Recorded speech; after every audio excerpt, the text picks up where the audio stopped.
a lot of people like to say that Antagony is the first deathcore band, or maybe even Despised, who knows. But for me in America, it started with the Red Chord on the East Coast. It started with Deadwater Drowning on the East Coast.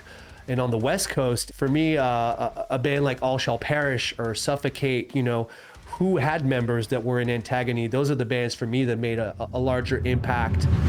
Real quick before getting into today's episode, just wanted to shout out a few quick things. First of all, we have a Patreon. For as low as $1.50 a month, you can get early access to these episodes as well as your name in the credits. And with the $5 tier, you can gain access to member-only channels in our Discord server, as well as be a part of the group calls that Yan and I do every second Friday. Secondly, we have merch. 2 designs that we absolutely love. You can find those over at indiemerchstore.com. And last but not least, we do these podcast recordings live on Twitch. So if you want to be a part of the conversation, see these as they happen. We do those every single Wednesday at 7 p.m. EST.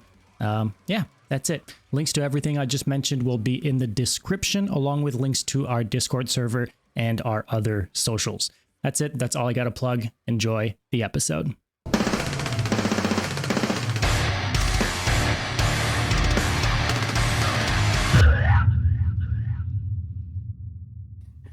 Alex Erian, ladies and gentlemen, welcome to the stream. Welcome to the show. How you doing, my man? What's up, boys?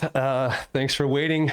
Obviously, technology is not in my skill sets. This is my first live stream, first film podcast in quite some time. So thanks for having me. Honestly, if it can make you feel better, it's far from being the worst issue we've had. I think it's fair to say, to me, we're doing well so far. Don't want to jinx us, but this is actually a first. It's our first time interacting in English.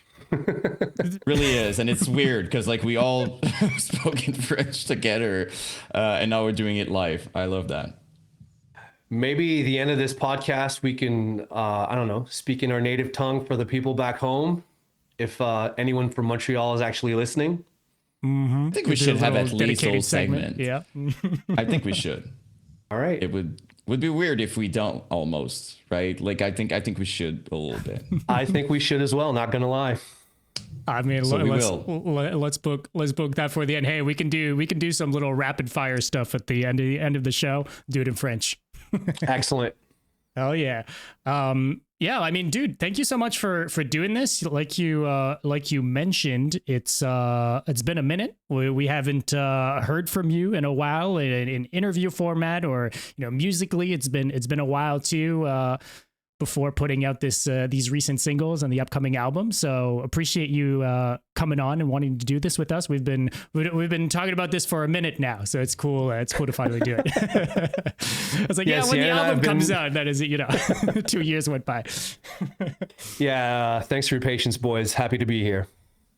Oh yeah. I mean, look, while we're kind of on the topic of you know, speaking French and all this stuff, I'd love to kind of tap into a little bit of that. Like, what is it for you? You very obviously like to rep Montreal, French culture in general. Yeah. Could we kind of start there? Like, what's the, is it a pride thing? Is it just, I'm curious where that comes from for you. I just think that music and art in general are a reflection of culture. And so it's very important for me and my bandmates to just showcase where we're from and, you know, achieve some sort of individuality through it all, you know, through us being from Montreal, Quebecois, Canadien, all of that. Just want to let our roots shine, but still have everything be relatable, you know, hence why us three are speaking in English right now. It's the universal language. I get it. And, you know, yeah, in a nutshell, that's it, man. Just, it's a beautiful city. I feel like more and more people, a lot of bands, people are just recognizing, you know, that we have something to offer culturally, and that's why I'm here, and that's why I'm still repping for over 20 years. That's crazy. It must be a trip for you, right? Like we were talking about that, and believe me, not to say you're old or anything, but I'm just saying you saw pretty much the entire scene going, like from the start. You saw all the, and we're gonna get into that obviously, but you saw the peak during MySpace, right? You saw all these upcoming bands coming, and now all of a sudden it went from deathcore not being accepted at all to being cool, I guess, for a lot of people. Must be a trip for you to be here now, standing strong after all that time, right? Definitely. I mean, hype is one thing, but I think longevity, as far as I'm concerned, and my bandmates are concerned, that's the true key to success, or that's the true challenge as well. You know, I've seen a lot of people here today, gone tomorrow, but to still be here, I'm going to be 45 next month, and still have this opportunity to jump on stage, put out music, play with the people that I love, you know, travel a little bit. The older I get, the less I take it for granted. It's a hell of an opportunity, boys. And even if we are part-time, music now more than ever is what keeps me grounded. So, but along the way, you know, it's been interesting, and I can think of so many instances from back in the day when I met people that were just starting out or not even starting out, and then boom, a couple of years later, we're sharing the stage together, and it shows how small this world is, and how music and art can just bring us together. The first example that comes to mind is we were playing in New York City, and this was 2005 or 2006, and I'm just walking on my own in the streets, and then I run into I don't want to say kids, but two younger males, and they hit me up, and they're like, "Yo, you're the guy from the band, right?" And I'm like, "Yes, I guess so." And we're on vacation with our parents right now. We just started this new band. It's called Winds of Plague, you know, and that was Johnny and Chris, his brother, the original keyboard player. And I can think of so many instances like that along the way, that you just meet people, you have interesting conversations, and next thing you know, you're online and you're like, holy shit, they made it. That's awesome. And one thing leads to another, and at some point you just hang out on tour. It's a small world. That's pretty crazy. I think, and I'll be honest, I don't think there's a single episode with any of like the big bands or OG or whatever that you know them all. That's the funny part. They all know Despised Icon. You at least played like a show or something, like, because let's be honest, Dom, like it comes all the time on this, like we talk and it's just like, oh yeah, Despised Icon. So that's pretty crazy that you saw, you know, that you knew all these people basically from the get-go.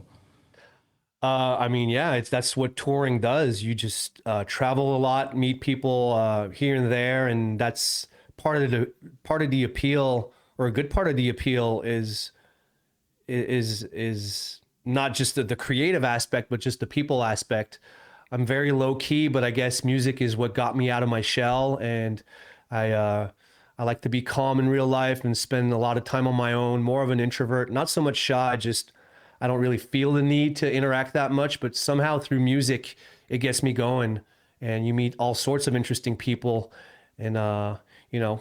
Winds of Plague, that's one instance, but there's so many others, you know. We used to tour without a crew, and I would do merch for the band, and I'd be at merch all day, and then I would just hide the money, and then it's our time to play. I'd jump on stage, do our set, and then I'd go right back into the crowd, and then go back to merch and sell merch and meet people. And that was like the ideal moment right after our set to be like, oh, by the way, hey, what's up? We don't have a place to crash tonight. Can we, you know, anyone that could help us out? And then that's how you meet a lot of people. Mm-hmm. And, you know, a blessing and a curse, that technique. Although, but yeah. Oh, dude, tell me about it. I have a lot of horror stories, but here's a cool one. I meet this kid. His name is Elliot. We're on tour with Deicide or Suffocation. I forget. This is before like the deathcore tours. Yeah. Yes, and then this kid looks younger, not like the typical metalhead at these shows, and he and I get along, and we start talking, and I'm like, yo, I'm looking for a place. So he invites us over, and then he tells me about his band, and his name is Elliot, and he's the original drummer for Job for a Cowboy. And that's how I met the dudes in Job for a Cowboy. And originally, every time we'd be in Phoenix, we'd stay over at his place. And he was telling me like, yeah, we're on this MySpace thing now. And we started adding a whole bunch of people, and like one thing led to another. And now we're getting all these opportunities. And that was the birth of social media right there. And these kids, they were really, really in tune with that. You know, at the time, you know, we were already in our mid-20s, so we didn't grow up with smartphones or social media in general. You know, I think I got Instagram. I was 33. Yes, that was the deal, man. You would print out MapQuests from venue to venue, and then you just sleep at some random person's place, and then you'd be lost. And then you would just have to stop at you can't plan for it. Yeah, it's like in those movies from the 90s. You'd have to stop at a gas station and ask for directions, and then it'd be like, yeah, second White House on the left, and then make it right at the first bus stop, and then yeah, it was something. And they're confused with their own instructions, and then it makes no sense. And you're like, wait, it was no left, and you're just like, okay, there's no chance that we're gonna get there. Dude, touring with a smartphone nowadays is awesome. Like it used to be. It felt like sort of like you were going to war or something, but not really. Let me take that back. But it's just like you would leave home for a month and a half, and you'd be the hardest person to reach, and you'd be in America. In a different country because we're Canadian. And so we'd buy these long distance cards and go to a payphone and then buy 100 minutes. And next thing you know, 3 minutes and the card was spent. I never quite understood how those really worked. Yeah. But I remember our first Canadian tour with Ion Dissonance. None of us had smartphones. So we literally caravanned both vans and we had walkie-talkies. Mm-hmm. That's how old school we were. Yeah, shout out to the boys. It couldn't be too far from the other van. Yeah, but it makes you appreciate these contemporary touring circumstances, so to speak. Yeah. And not to put you on the spot, but like now I'm really curious because you said I have a good story. I also have horror stories, and we love horror stories. Do you have one that comes to mind? If not, it's fine, but I'd be curious. Yeah. I mean, houses that are literally the dirtiest house you've ever seen. You know, they're like, yeah, of course. I'm like right on the way, and you figure out that you're like 45 minutes out of the way to the next show, and then there's like dog poop on the floor. This one time we slept at this drug dealer's place, and there were like surveillance cameras and sketchy people, and like we were literally fighting. All right, who's gonna sleep in the van? I want to sleep in the van. No, you're gonna sleep. And so yeah, just a bunch of weird that's always instances, the best scenario when everyone does. People are fighting to not be in the house. Yeah, I mean, yeah, at a point we were just sleeping in the van at all times. If it was during the winter, we would just keep the van running with the heater on, and not dangerous sleeping at people's places. It was literally to shower, or because the van was too small for all of us to, you know, be comfortably sleeping. That's what happens when you're a 6-piece band with a full crew. you gotta get creative. Yeah, I'm sure it must have felt great, right? Like you find a place and then they're really welcoming, like, oh, you're hungry. Like I'm sure those happens too, right? That it's almost like it's crazy how well they receive you. It probably happened a couple times. I would guess. Of course. Yeah. A bunch of times. And like, sometimes, this kid is from a family that, that has parents that have highly lucrative jobs. And then you get like everybody has like a separate room. And then in the morning they cook you breakfast and all that. You know, we've had a lot of great instances as well. Or sometimes you're on tour with Suicide Silence, and then Bodkins is like, yeah, of course, man, you could sleep in my place. And then we show up to his place, and then he doesn't answer. And then you knock, and he doesn't answer. And then you call, and he doesn't answer. And here we are 15, 20 years later, and we still haven't forgotten Bodkins. Hey, the man's got his address tattooed on him just to make sure he can go back. Still owe you, basically. You guys just did New England Metal and Hardcore Fest, right? This past weekend? Yes, we did. How was it dusting the cobwebs off it? It had been what, a good year since the last show? It was our second show of the year. First show being in northern Quebec.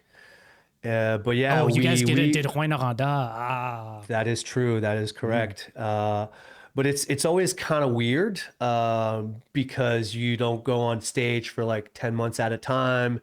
And back in the day, I would tour full time, and that was my lifestyle. That was, a good part of my identity. And now that I'm semi-retired and we're still operating on a professional level, but we're just not as active tour-wise. I sort of like disconnected with that aspect of myself. Maybe I've achieved ego death, so to speak. I define myself very little with this whole music thing. For me, it's more of a creative outlet now, something that keeps me grounded, as I said earlier. But sometimes you just wake up on stage and you're like, holy shit, who am I? Like, like you sort of like forget that this is something that you do, that you're in a band. And lately it's been interesting because with this new album campaign, because we got a new record coming out, by the way, it's called Shadow Work. Seeing all this, all these positive comments online, you're like, holy shit, like, we do it for ourselves first and foremost, but to see it resonate with people, it's sort of like, I find myself rekindling with this side of myself that I sort of put in a drawer or in a closet, so to speak. So yeah, Metal Fest was interesting. Just a lot of people. If I'm being fully honest, I love everyone involved, the organization. Shout out Scott Lee, shout out Eric Powell, shout out all the bands that played. But I didn't watch a lot of the bands, quite frankly, and there was just a lot of people. And I think now more than ever, I prefer more of a, I don't want to say intimate vibe, but I prefer being in a venue, connecting a bit more directly with the audience instead of being just so wide. You're playing in front of like 5, 10, 15,000 people. These are things that I've done a lot along the way, but now I find myself enjoying myself more with the smaller shows because the artist on stage is only part of the performance. For me, half of the performance, half of the show is the audience, the connection. And with these wide gaps in festivals and all that, it sort of creates an invisible barrier. I can't really find the right words to put it, but all in all, the glass is half full. Metal Fest is awesome. I've performed there numerous times with Obey the Brave, with Despised Icon, and to see that X amount of years into the game, it's the biggest edition yet. I can only be happy and proud of everyone involved and being involved in a little way, Do you think it's kind of like I don't know what like if you're playing a headline show at Club Soda here, like people, everyone in that room likely knows Despised Icon or is there in some capacity for Despised Icon, right? Whereas maybe the festival setting is a bit different because of that in terms of like connecting with fans that may or may not know you, or does that not matter to you?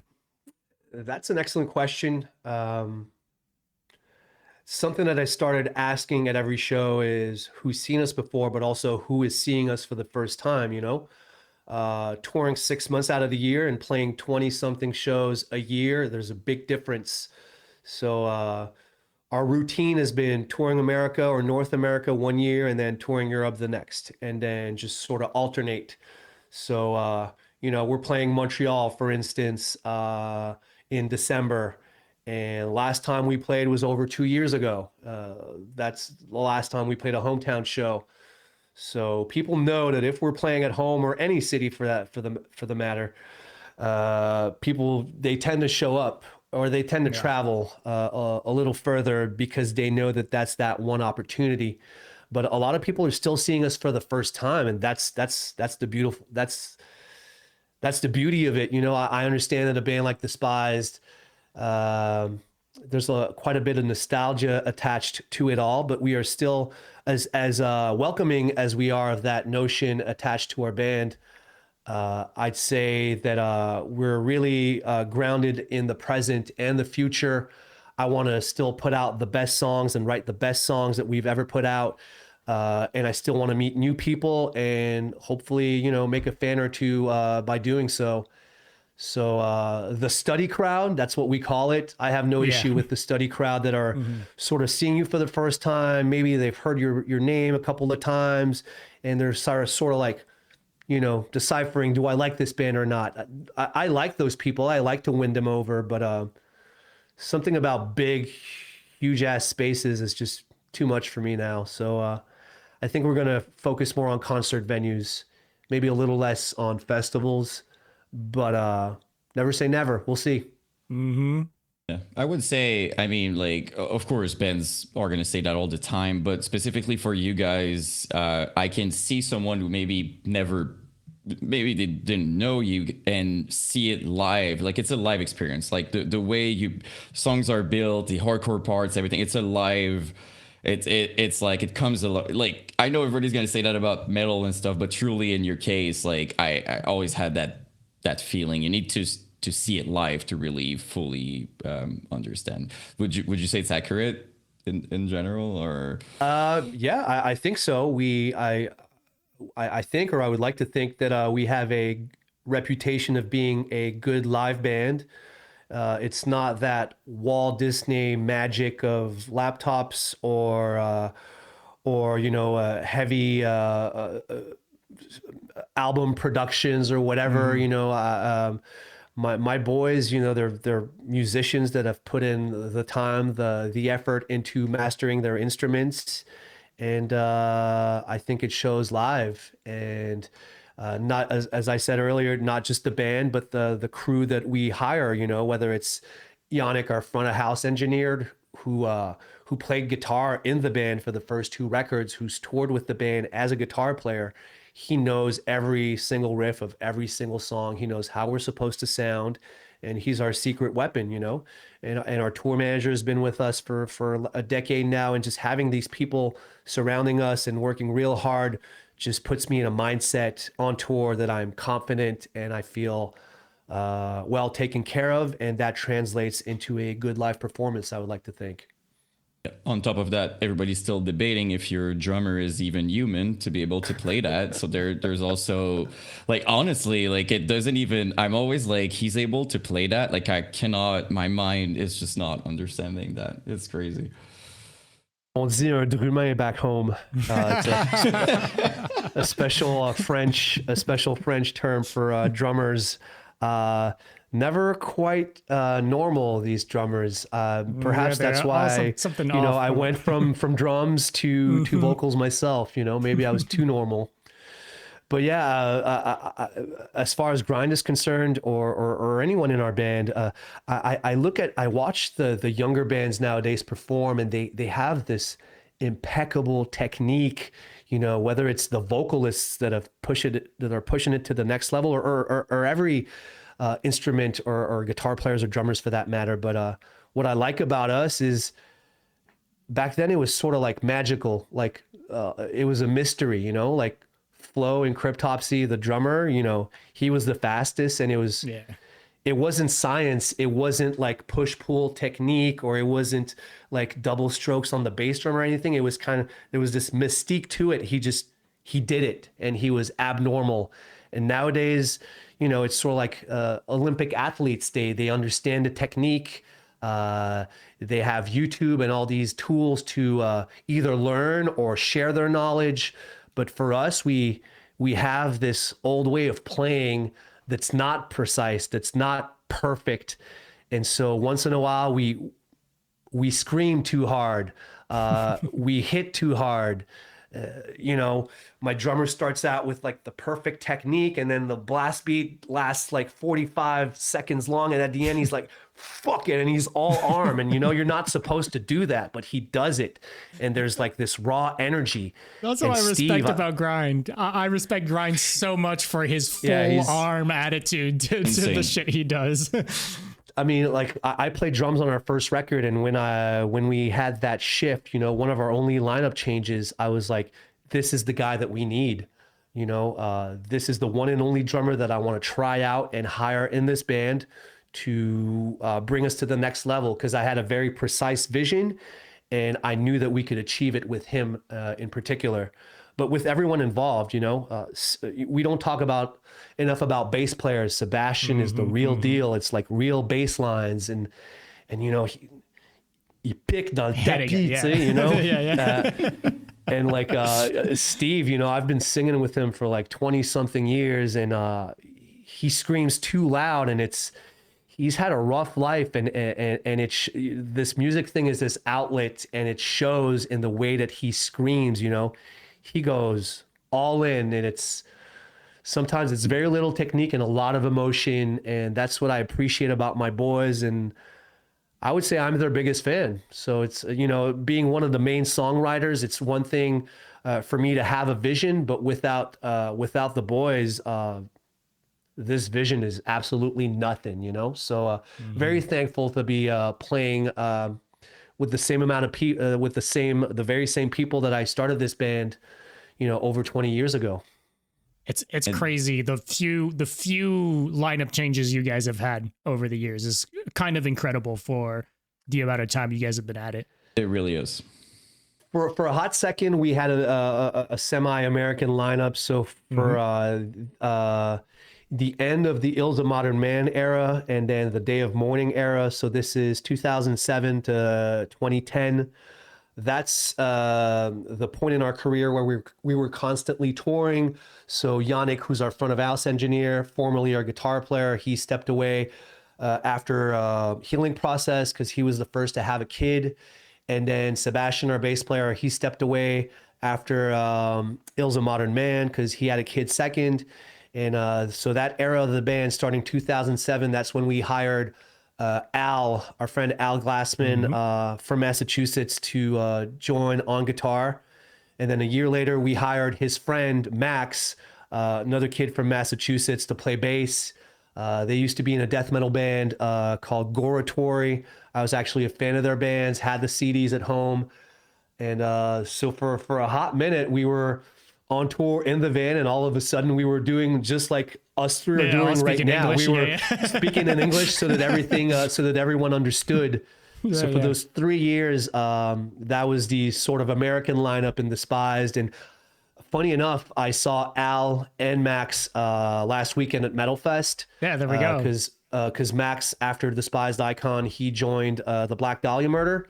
So he's been with them for a while, and then we toured a bunch with them. So it's very happy for Max that he found, you know, a good home after this band, a way bigger home, and he's super active and still having the time of his life. So I'm happy for him in regards to that, and kept in touch with Al. You know, at the end, you know, 2010, Eric was our guitar player. We had our friend Tony from Massachusetts filling in on guitar as well, and then, you know, Grind was starting a family. Eric was starting a family, and that was 2010. And that's when we decided to call it quits, just because I did not want for this band to be me with a bunch of new members. Not that there's anything wrong with that. It just didn't feel right for me personally. It felt more like a cover band, if I can be fully honest with you guys. So decided to call it a day.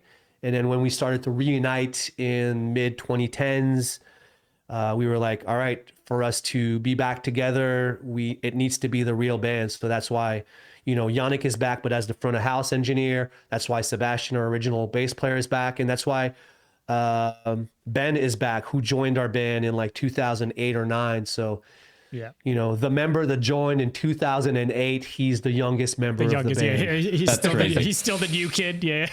That's insane. Meanwhile, you've got bands that were around for like 3 years and they changed members like 50 times during those 3 years. So it's kind of, it's and that's okay too. You know, I'm not knocking it. It's just, as I said, when we started this conversation, when Despised Icon started touring, we were in our mid-20s already. So I feel like we knew a lot about ourselves and the people that we wanted to surround ourselves with. And we had that awareness that maybe helped us, you know, form a solid lineup from the get-go. You know, people that had you know, good communication skills and wanted the same thing. And nowadays with all these social media tools and having the opportunity to do things DIY and on a smaller budget, you sort of like can jumpstart, you know, the start of a band way easier than back in the day. You know, my first recordings were on analog. You had to actually go in the studio and do all that. And now I have a home studio. This is where I recorded Shadow Work, you know, so I've come a long way. But yeah, the younger generation, they have a way of doing things faster, you know, or maybe I'm just slow as fuck. I don't know what to say. You know, a lot of us, no, but it's less of a commitment, right? Sorry to cut you off, but it takes, like, you were talking about going into a studio and recording analog. That cost money. Also very expensive and all these things, right? So it wasn't, if you were going into the studio, you either had like rich parents or you set money aside for a while. Like there was a bit more of commitment there than just three dudes getting together on the internet and shit posting music online, right? I mean, absolutely. Like my first recordings, I was a drummer, and back then we had very limited capabilities as far as like just studio time, but also editing. You know, bass drums and triggers were still kind of a mystery and weren't really sure how to edit. So it was minimal. We were recording without a click track because we didn't know how to program that shit with all the tempo changes and whatnot. And also I remember just being in the studio, and the only time that I could like punch in or punch out was during a break in a song. So if I would do like a cymbal choke after like, you know, 2 minutes into the song, you know, I would have to last and do a one take for those first 2 minutes. Oh boy, that was hard. Nowadays, you could just punch in, punch out wherever, whenever. It's awesome. I'm sure some bands made some music kind of based around that. It was, let's do a lot of stop and go in our music just so we can record it more easily. Yeah, but here's the thing. Again, not knocking it. The beauty part about music is, who cares, man? Just Absolutely. as long as it's coming out of you and people can hear it. That's what matters to me most nowadays, and that's why like our latest recording is, I'd say, on the, you know, it's still polished and precise, but we didn't focus as much on editing. Focused more on, you know, the energy of the take. So it's okay to leave a little bug here and there. It adds a human touch to it. But you were right about it costing a lot back in the day and less nowadays. I mean, post-COVID inflation, you know, I'd say these last couple of years have been interesting, but I just remember, you know, financing these records DIY, and then starting to chat with Century Media in 2004, and they were sort of like loosely expressing interest into signing us for our second record, but not really committing. This is back when labels had, you know, we're signing more bands and throwing them to the wall and seeing what sticks, you know, so to speak. Yeah. But I remember just, okay, they're actually answering my emails. I'm just going to put in my entire savings into this recording, record the healing process, and hopefully it works out, because I don't have a plan B, but whatever, YOLO, you know, and it worked out. You got to take risks in life. And that's one of the many instances when and where it paid off, you know. Just a quick second to talk about the sponsor of today's episode, Indie Merch Store. If you're listening to this and made it this far already, then you already know the Despised Icon is prepping to release their brand new album, Shadow Work. This album drops October 31st. Be sure to pre-order your copy today. Limited vinyl is available along with CDs and a vast merchandise selection featuring album art, as well as other tees, hats, beanies, and more. All that over at indiemerchstore.com. Of Sulphur also just dropped a brand new single called Evermore, alongside a release date for their upcoming album Endless, which comes out January 16th via Century Media Records. You can pick up limited edition LPs along with CDs, tees, hoodies, hats, and more, also over at indiemerchstore.com. You can use code BRUTALITY at checkout for 10% off your entire order. Again, that's code BRUTALITY at checkout for 10% off. A big thank you to Indie Merch Store for sponsoring this episode. And now, back to the show. Well, you alluded to Ills of Modern Men, right? Which is a record that now is being looked at as an absolute classic. We keep talking about it. And I have like a perspective question about that, because I want to know from you from the inside, because how it felt was like you started basically deathcore very early, and then deathcore became a thing, and it felt like you were bigger than ever with Ills of Modern. It felt almost like boom, then you shine, and Despised was, but the funny thing is you were always there. So I'm kind of curious to know what happened in terms of influence, or maybe the mindset behind Ills of Modern Men. Like, what happened was that after all these upcoming bands being within the scene, touring, and just like another kind of influence, because the songs you made before were awesome. I mean, I'm still listening to that stuff, but it felt like something special happened maybe with Ills of Modern Men. So I'd be curious about that. I think part of it has to do with our band, but also a good part is just the context. So by the time we were in the studio recording the Ills of Modern Man, we had been touring the US for 3 years already. And during those early tours, there was no deathcore scene, or it wasn't organized like it is right now, or even like it was initially back then. So, our first tours were with, Deicide and Immolation and Skinless and Suffocation and Cryptopsy and Morbid Angel, Napalm Death, Exodus, so on and so forth. And somewhere along the line, this new movement started to organize itself. And one of the instigators of that was just the internet, and then MySpace. And you guys talk about it a lot, but I think 06, 07, that's when the MySpace thing was really resonating with the younger generation. And often when you're younger, you don't want to do like your parents or like your older brother. You want to feel like you're part of something new. And I feel like deathcore was that for a lot of people, that enjoyed heavy music, but didn't necessarily relate to, the death metal classics that we grew up listening, because, we were all born, late 70s, early 80s. So for us, the end of the 90s, that was our era for us, with the Suffocations and the Dying Fetuses and whatnot. But for that generation who was younger, it was the new bands on MySpace. And those new bands on MySpace were, they were Job for a Cowboy, they were Suicide Silence. And when we were touring earlier on, they were getting started, but in 07, all those bands were super active. Fuck,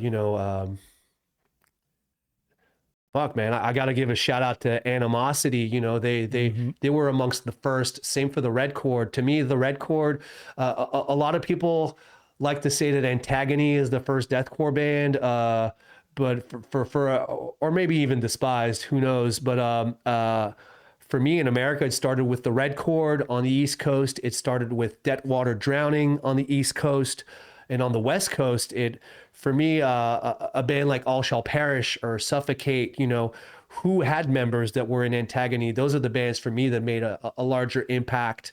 And And these are the bands that were super active when the Ills of Modern Man started coming out. And then next thing you know, there's this second wave of like Whitechapel and Carnifex and Oceano. And then I'll always remember we were on Summer Slaughter either '07 or '08, and the band that was opening this 10 or 12 band package was this new band called Whitechapel. Yeah. Yeah. And like I think they were getting paid chump change, but already pulling like massive crowds that were literally making it a point to show up early for doors to not miss this new band 3 p.m. called on a Whitechapel. Wednesday night. Yeah. It was awesome to witness, you know. And then I think a year or two later, they were headlining that shit. They were headlining Summer Slaughter, you know, and they're the ones that they're one of the few that have been super consistent. You know, we took a 5-year break and we've been touring part-time ever since we got back together, but Chapel, they never stopped, you know, and I got to give them credit for, you know, bringing this type of music to the next level. Shout out to Job for a Cowboy, who were very active back then. You know, I spoke of Al and Tony earlier, who played in Despised. When Despised disbanded, both joined that iteration of Job for a Cowboy, you know, and they were active for a while after that. Shout out to Suicide Silence, you know, Despised. We did the Cleansing album release tour in America, and, you know, and these bands have just been so consistent throughout the years. And, you know, and then you think of Thy Art in the early 2010s and so on and so forth. And it's, I'm just happy to be part of this movement, man, in some way, shape or form. It's beautiful to see that deathcore is here to stay. It's not just a fad. When we started out, people were making fun of us. People were talking shit. And here we are 20 something years later, you know, still proven every motherfucker wrong. Not that fast. Yeah. The irony is you're touring, a lot of the touring you do have been doing, always have been, but you guys have been touring with so many death metal bands, and even more so like in the recent years, like the Dying Fetus and stuff like that. So it's always funny to me because that was a big subset of the crowd that didn't think deathcore was cool at all back in the day, right? You had those bands like Suffo and like Dying Fetus that were always like about it and always super open to it, but it's just funny how it's come around, right? Absolutely. And a band like Suffocation in particular, when we started being active, I think they brought us on our second US tour, and it was really hard back then because as I said, this wasn't really a movement yet, or it wasn't as organized as it was later on during the second half of the 2000s. And so we'd play in front of like these large crowds, these large traditional death metal crowds, and a lot of them wouldn't acknowledge us. I don't know, because we had breakdowns, or maybe the way that we portrayed ourselves, or the way that we dressed. It just didn't resonate. And but a band like Suffo, they brought us on tour anyway. And when I would get discouraged, and literally like Americans, because we spent a lot of time in America, you know, flipping us off, you know, as we're performing, it was hard for young Alex back then, I would say. And then Terrence and the Suffocation boys are like, man, fuck those guys. You guys are awesome. And like, we rock Despised when we play video games, and you guys are doing something right. And we like Suffo injected a large amount of confidence into our band because they believed in us before the majority of these concert goers, you know? So shout out to Suffocation. Shout out to Dying Fetus, who literally brought us on a world tour these last 2 years. John Gallagher, he's a legend. He's one of our main influences as a songwriter, and now to know him as a person and seeing how low key and just super chill he is. Like, I really relate to that guy. I think on those last 2 tours, he was my favorite person on those tours. And the fact that, you know, these bonds are created, you know, whether it's friendship or acquaintances, it just makes this whole music thing worthwhile, you know? Money is cool, but like the experience, the life experience, that's what matters most.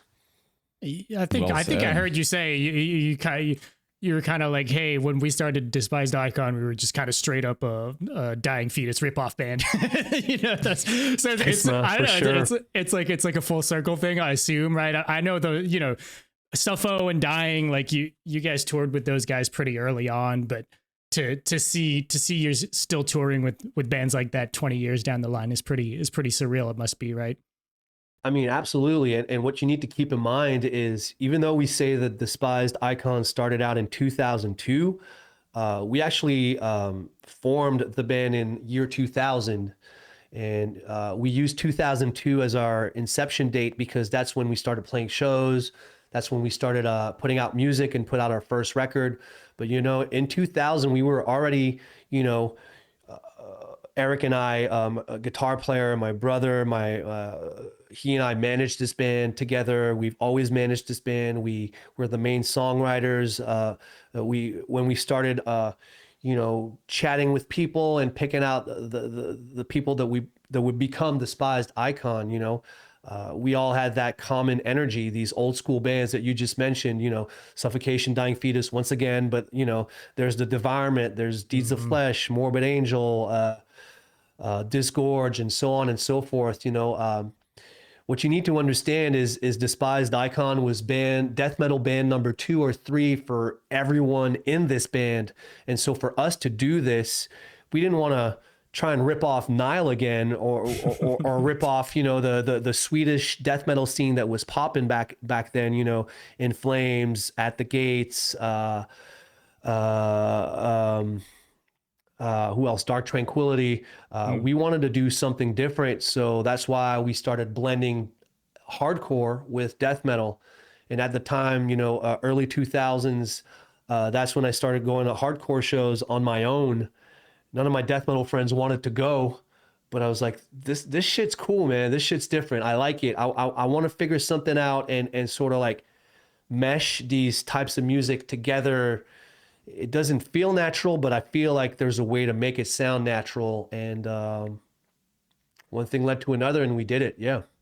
What were some of those early hardcore bands? Like, what kind of shows were you going to? Like, what hardcore bands were you looking at? Like, oh, this is cool. I want to incorporate this sort of thing. So the first hardcore CDs that I purchased. Okay, you need to backtrack. So to everyone in America, you guys had MTV back in the day and Headbangers Ball. Everyone in English Canada, you had Much Music. And then for us in Quebec, in the French part of Canada, the French minority, we had Musique Plus. And Musique Plus, the metal show on Musique Plus was called Solid Rock or Solid Rock. And I would watch that show religiously every week. And, that's how I discovered, Pantera, Sepultura, the Vulgar Display of Power, the Chaos AD. And then a little later, the first death metal music video I ever saw was Cannibal Corpse staring through the eyes of the dead. And I remember like being scared, like, yo, this is awesome, but I hope my parents aren't listening right now. These people, like, they probably like kill people and take hard drugs and shit. Like I was super young, I didn't know any better. But I was sort of like drawn to that. But also on Solid Rock, on Musique Plus, they would air music videos for bands like Biohazard. This is back when State of the World Address came out. Or Madball back in the Set It Off, Demonstrating My Style era. And they sort of had like the punk, fast beat, hardcore vibes, but with the lower or more metal aspect to the vocalists mainly. And that's what appealed to me, and just the groove.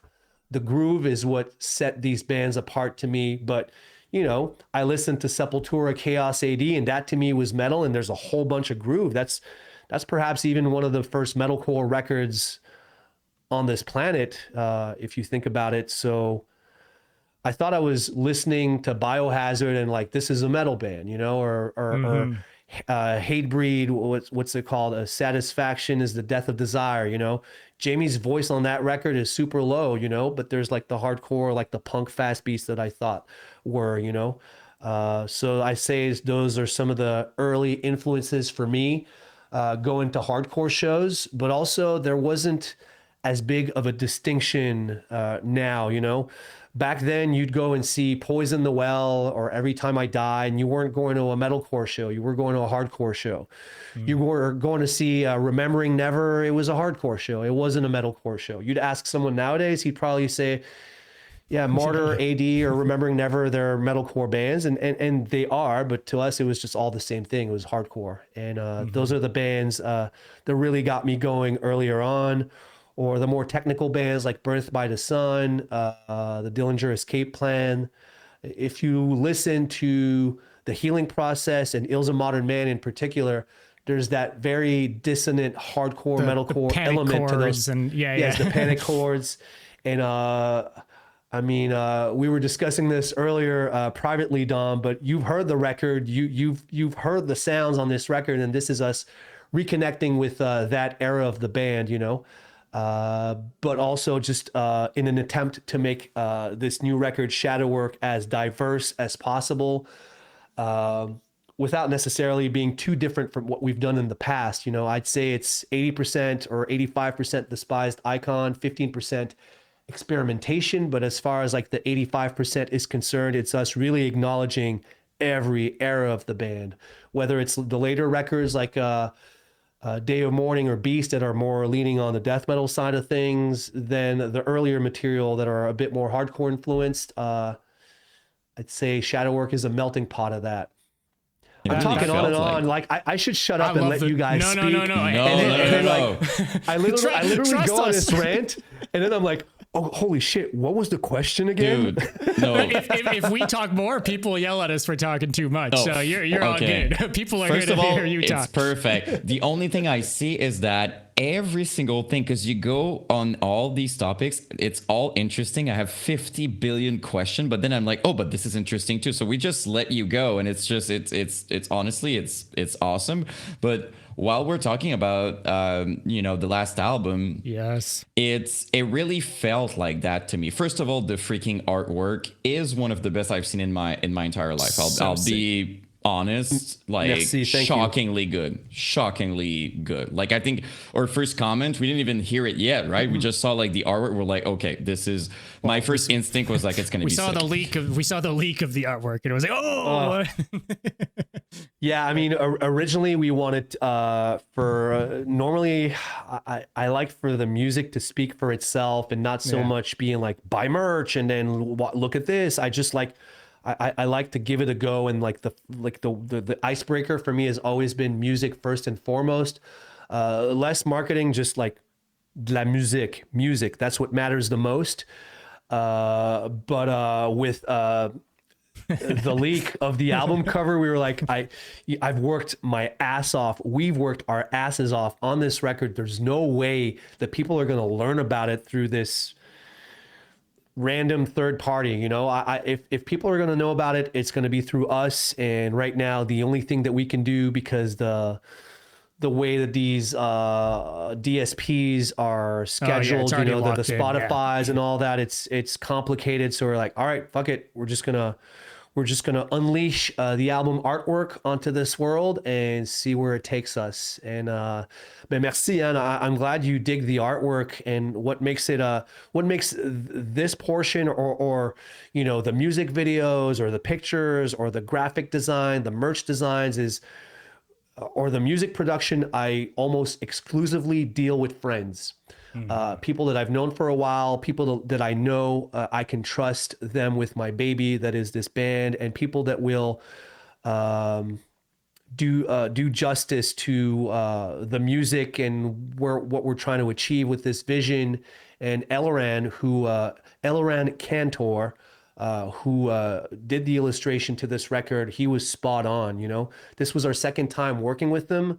The first time I hit him up because he did these badass covers for Hatebreed and Testament and Thy Art Is Murder and so on and so forth.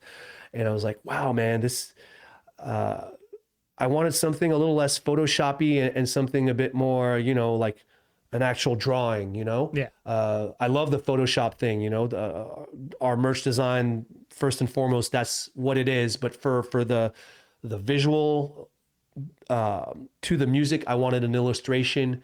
And so originally I hit up Erian for Purgatory because I just couldn't figure out the album cover. And then he was like, dude, you're way too late for this. I can't do it. And I was like, what if we just went through your old sketches and see if anything would, could be relatable to Purgatory, the previous record. And so he sends me his sketches and I was like, yeah, no, this is good, but it doesn't, ça pas rapport. It doesn't work with the music and this record. But I pushed my luck and I was like, all right, man, listen up. I got this vision. And then I tell him about the angel, and then he's like, oh, but what if instead we replace the wings with gold wings and they rip, and that represents the weight of, the pressure of your goals and the weight that's on your shoulders. And then I was like, all right, I guess we just sealed the deal and got Erian. He gave him the bug, yeah. Even if we didn't want to do it. So I guess he and I hit it off just because we have this artistic or creative connection, and that's what matters most to me. And that's why I asked him the second time around for Shadow Work, our new record, to do the illustration. And every time we're in Berlin, in Germany, he just hits me up and he comes to hang out, and we just, most of the time we don't even talk about music or whatever. We just talk about whatever just because we have that connection. And so last time we played Berlin, I was like, yo, we're working on this record. We should work together again. And this time around, it's not going to be last minute. So I have this idea, and then I tell him I have these two ideas, and then I tell him both. The first idea was just a tortured individual, but with a crown of thorns. And then he was like, yeah, Jesus already beat you to it. And then my second idea was, this is a very introspective record. So I sort of wanted for the inside to sort of like pour out, have somehow the guts or the rib cage or something visceral, exposed, so that you can sort of have this visual analogy of introspection and digging deep. And then he sort of like merged two ideas together. He was like, the ribcage thing, cool, but yeah, what do you think if the person ripped off his jaw and then coronated himself with it? And I was like, yo, that's genius. All right, that's it. And I was like, oh, by the way, we always have this color palette per record. So Healing Process was, orange, and Purgatory was black, and Day of Mourning was white, and Beast was green. What do you think? Burgundy, and then like these skin tones like beige and bone and all that. He was like, yeah, that's fine. And then it was literally like a 5-minute conversation. It was like, all right, cool. So yeah, what'd you do last week? And it was that easy. So sometimes it's super complicated. It takes weeks, months, and sometimes it's just you just hit it off and something magical happens. Yeah, but shout out Erian. Oh yeah, I mean, like I'm speaking for myself, but like I don't remember the last time that I saw an artwork that I was like, okay, that's like the concept the concept is so good. I'm surprised nobody's done it before. Yeah, that so was my sick, reaction dude. too. Well, now it's ours. Just too bad. That's yours. It really is. And the albums overall too. I mean, like you were, talking about the music as well. I'm glad you said that, because that's how I felt when I heard it. It really felt like all the best parts of the band and the years and everything. But to me, even I would say it's like a notch more like balls to the walls, like crazy, as if it would be possible. But clearly, it was. And I gotta say, you were talking about Steve earlier's vocals. To me, on this one, it feels like he went even crazy. I don't know what it is, but it felt like a step just like even better than it was. I don't know if something changed or if he... Well, thank you for the compliment on behalf of Steve. I fully agree with you.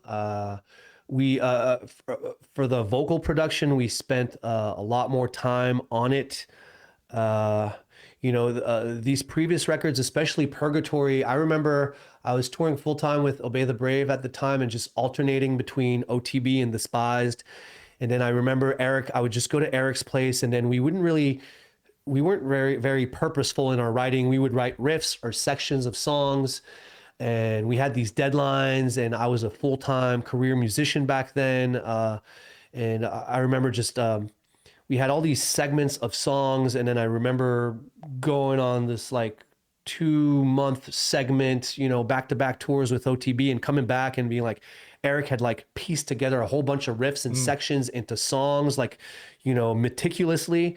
I would like to think that it wasn't forced, but it was very fast. And I wrote maybe half of the lyrics in the studio, and I'd say we'd probably, on average, it would take us a day to record a song. So 10 songs, 10 sessions, something along those lines. But for Shadow Work, it was the full-on opposite with writing this record, the lyrics, the music. I drove myself crazy thinking, rethinking, rethinking, rethinking every single part, every single word, optimizing everything. And there is magic into that raw energy of just like, let's fucking do this record, right? And then on to the next song. But this time around, I wanted to switch it up and be as purposeful as possible. So that reflects on the writing, but also on the recording. And so for the vocal production, I took all of last 2 winters ago. That was my time to record the vocals. And it was my first time recording myself, building a home studio. Eric coming here, he's the tech head in our band. Wired all these rigs, and that's why Dom and I couldn't figure shit out earlier, because Eric did this whole setup for me. So recorded everything, all the vocals myself, my vocals, 2 winters ago. And then last winter, I wanted to be fully focused to produce and steer Steve into the right direction with this record. So we hired a sound engineer who was actually in the hip hop scene here in Quebec. This was his first metal production, and he was just doing the play record and helping with the edits. And I was just there judging every take. And instead of just doing little word or part by part, we were just recording sections and then recording them 10, sometimes 20 times, and then revisiting that after the session or a day later, and just picking out the best sections instead of just, how about we replace this word, or how about we replace just this one syllable. That's why I'm proud of this more organic method of piecing things together. And to answer your question, Yan, Steve, I needed to push him, man. I wanted him to tap into that energy. I believe in Steve more than Steve believes in himself. And certain times, you know, let's take, for instance, the first single on this record, Over My Dead Body. It ends with Steve just losing his shit, you know? And I was like, okay, Steve, you just nailed the song. For this last part, I want you to do the full-on opposite. No technique, just scream as loud as you can. It doesn't matter if you're in front of the mic or on the other side of the room. Just, you've had a rough week, you've had a rough month. Tap into that mindset, that energy. Let it all out. I want to hear that sincerity. And he just did it time and time again. And to me, Steve's vocal performance on this record is the best that he's ever done. And I don't know if he even realizes that himself, but I am 110% confident that, you know, he fucking just killed it. It's the best he's ever done. And then the thing is, with being this band, you know, starting out so long ago, and this is record number 7, and this is our first record in 6 years, people have expectations. But first and foremost, I have expectations. Yeah. We have expectations. We want to better ourselves. We don't want to just put out music for the sake of putting music. We actually, as I said, we're very focused on the now. You know, it's cool that you guys like A Fractured Hand, and it's cool that you guys want to hear Furtive Monologue and MVP and all that. But my mindset is, fuck MVP. I want to write better songs.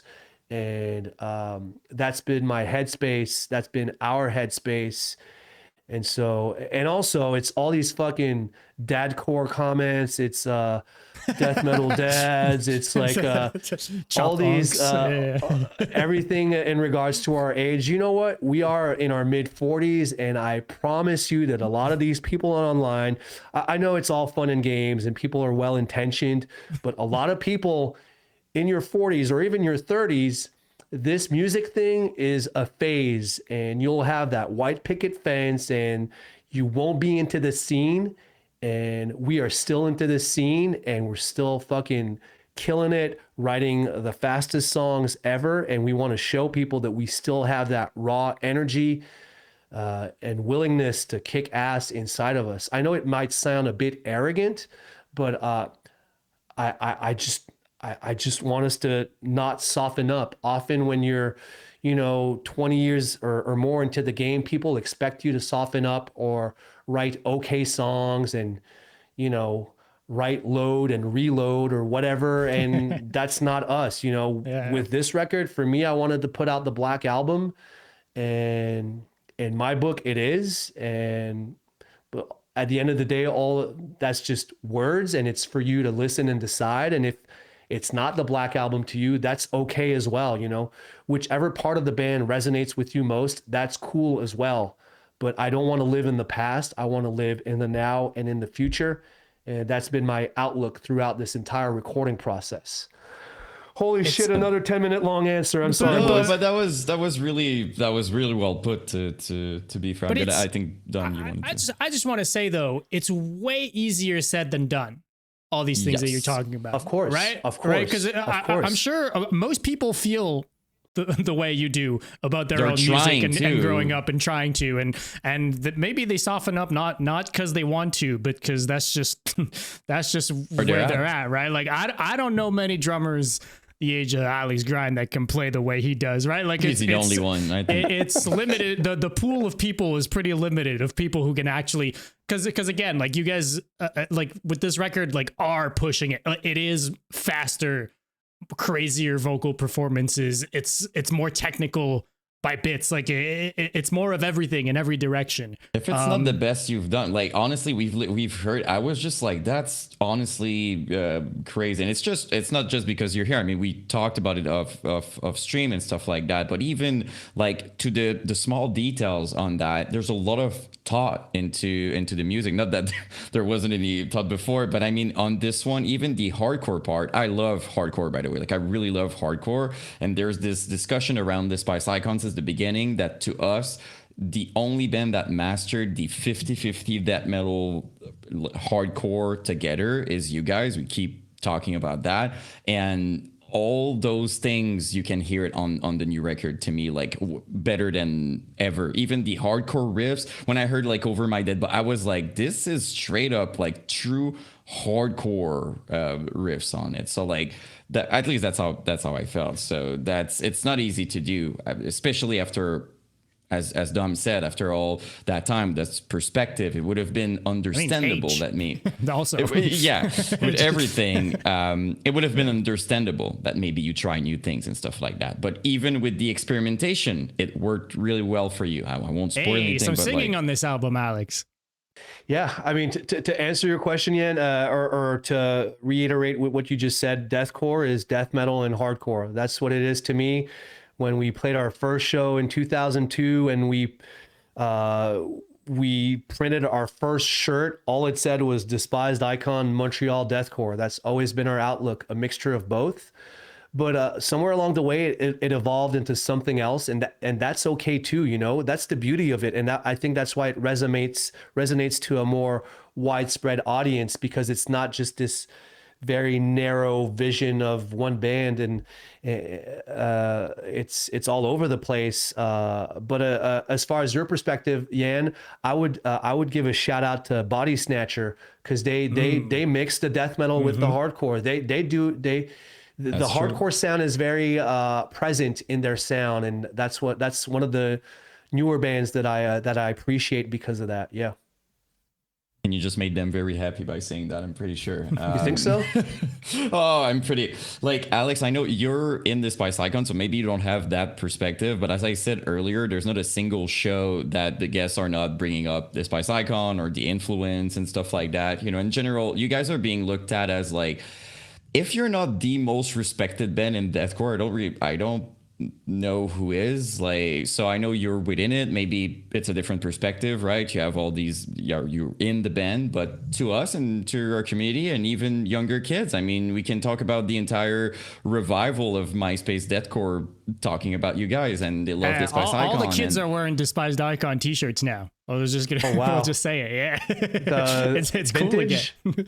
I mean, look, if so, they Some of paid these a hell of a designs lot of money for it, and you're not seeing any of it. But, Some of those have aged very poorly, but yeah, we've been talking a lot about the first wave of the deathcore or our early death metal and hardcore influences. But since we're on the topic of the newer bands, you know, it's important to give to acknowledge the new bands that are, you know, pushing this type of music to the next level. You know, Body Snatcher, obviously, I'm a big fan of Signs of the Swarm. I think David is one of the sickest vocalists ever. I think Bobby, their drummer, is or prodige, a prodigy. Mm-hmm. Just he like writes, records. He'll like record guitars and then self-record drums and stuff like that. So I have a lot of appreciation for that band's craft. What else? Shout out Peeling Flesh, just killing it. Like monstrous, you know, and it's awesome to see like the younger generation, you know, get into heavy music, not through a band like us, but through a band like Peeling Flesh, or I don't know who else comes to mind. Brand of Sacrifice, they're Canadian. They're awesome, you know. Who else? I learned about Psychoframe. I was waiting for it. Man, pour vrai, les gars, ils tuent, man. Like, and like they're to me, like they're the new deathcore band that I appreciate the most. And I'm already planning our next tour for fall 2026. And when we get there, I intend on hitting them up, and hopefully they're not already committed to another tour, because I'd love to tour with them in particular. But the industry is the industry, and if it doesn't happen, then maybe later down the line. But a lot of new bands, I would, a lot of new bands that are pay, just so sick. Mm-hmm. Dude, if you guys are touring with, I would pay whatever. You could tell me it's $1,000. I would be there. Like, and I'm speaking for both for Dumb as well. I think we would. Like, the only thing I hate about this, Alex, is that if you're talking about doing a tour with Psychoframe, I'm sure it's not going to be a fucking a Montreal show on that tour. We're taking a plane though. I don't forever. Care. But look, like I said, look, I won't say anymore. I know it's been tried. I know that's all. So next year has to be Europe, boys, because we're doing Montreal and we're doing America this year. That being said, not confirmed yet, so I don't want to promise anything, but it's been a while since we've played you know, in Sherbrooke or Three Rivers or Rimouski, Saguenay, where else? Ottawa, Toronto, you know, all of these Canadian or Eastern Canadian markets that we used to tour or play a lot back in the day, that we now, since we only play 20 something shows a year, it's hard for us to pick out these markets. And I feel like if we aren't playing Montreal again next year, because odds are we probably won't be, at least we'd be playing a Quebec City or a Sherbrooke and so on and so forth. And maybe have a cool package. Drummondville is perfect. I'm just saying. Drummondville works perfect. Saint Eustache, same thing. I'm just saying. Yeah, you're from Drummondville, right? So if we're doing Three Rivers and if we're doing Sherbrooke, I mean, does it make any sense for us to even play Drummond? It doesn't. It doesn't make any sense, period, I think, to play Drummondville. But would you see someone making the drive to Trois-Rivières, for instance, or? For sure. Okay. Cool. Oh, you will. So cities like that, it will. Drummondville, it's just like a weird. It's just a weird. I think people would show up. That's not what I'm saying. But in terms of venues, in terms of, you know what I mean, like it's just not. There's no scene. It's not. Yeah. For that, it's you. It used to be a bit, but now it's, you know, like funny enough, we had bands like Epicab and like Oceano and Chelsea, but it was like far in between. It was a weird. It was one dude. It was one. Ali was bringing everyone to Drummond, and that's it. There was one dude pushing those tours there, and he's not doing it. I remember those days, and that's what I'm frightful of. A lot of these tours are hitting the main markets, and then the smaller cities don't get as much love. And I've been seeing that on a more of a provincial scale with this province. I see less and less people playing a Rimouski, for instance. But I've had, you know, so many awesome shows in Rimouski. Shout out to all my boys in Apes who used to be in other bands back then from Rimouski. One of which was a Teenage Mutant Ninja Turtles influenced hardcore band called Foot Clan. So we play floor shows in Rimouski with Foot Clan. But that's another story. But anyways, I'd like to play smaller Quebec markets next year. Puis Yann, t'as pas le choix de venir chiller à Trois-Rivières. Yann just committed to making the 45-minute drive to Three Rivers to come and hang. So you've heard it here first, folks, on the Brutality podcast. I'm gonna tell you right away, it's nothing for me. I used to do Laval, Trois-Rivières when I was dating someone, so I have no excuses to go to the show. Let me tell you that. As a matter of fact, we just took a freaking plane to go to LA for one show. So there's no way if you guys are playing in Trois-Rivières that I'm not doing that drive. So it'd be you're allowed to take it personally if we don't make the trip. Yes, there's no way that I'm not going. But to answer your question, two people would definitely show up. You guys are really, I'm looking forward to the Montreal shows because obviously we'll be there. And you guys playing with Beneath, like, I don't know if you can talk about that a little bit. That's pretty insane. That's crazy. Not gonna lie, it took a lot of convincing. Yeah, I'm sure. To talk the boys into it. You know, it's been 11 years since they've played Montreal. They put out a record, I think, in 2019, and then the world fell apart. And then Chris sort of is like out. He's been gone.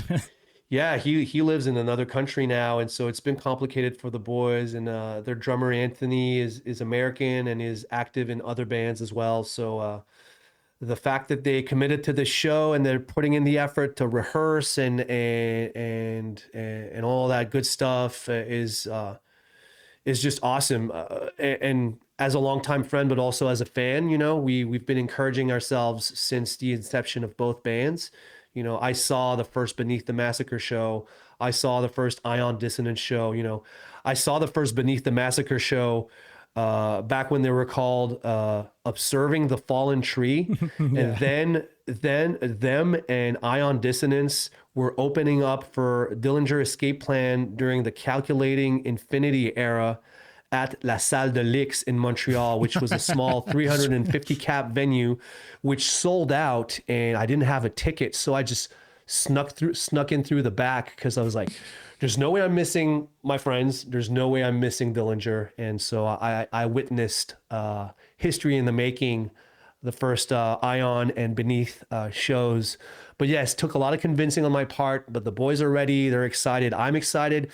And it's nowadays, it's mostly just an excuse for myself and everyone in Despised Icon to just hang out with them and watch them play. That's what I'm looking forward to the most. Yeah. Fair enough. But I mean, that freaking, I never had the occasion to see Beneath live. And it was always something out because everybody kept telling me it's one of the most brutal thing like ever to witness, and it's quite impressive. But also, Alex, it was a tough decision because there's one date I believe with Blind Witness and another one with Beneath, and I was just like but like Beneath, it's just like, you know what I mean, like as much as I love Blind Witness, I was just like, okay, Beneath the Massacre, it's I have to see that. So nice. What are we looking at right now?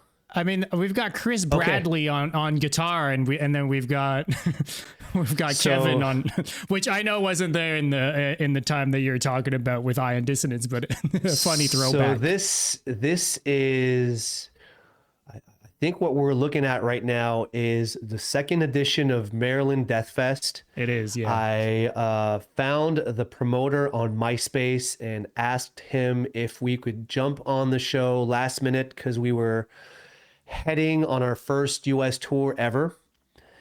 And he was like, yeah, but I've already spent our entire budget. I literally, if you want to play it, just play it, but I can't commit to anything money wise.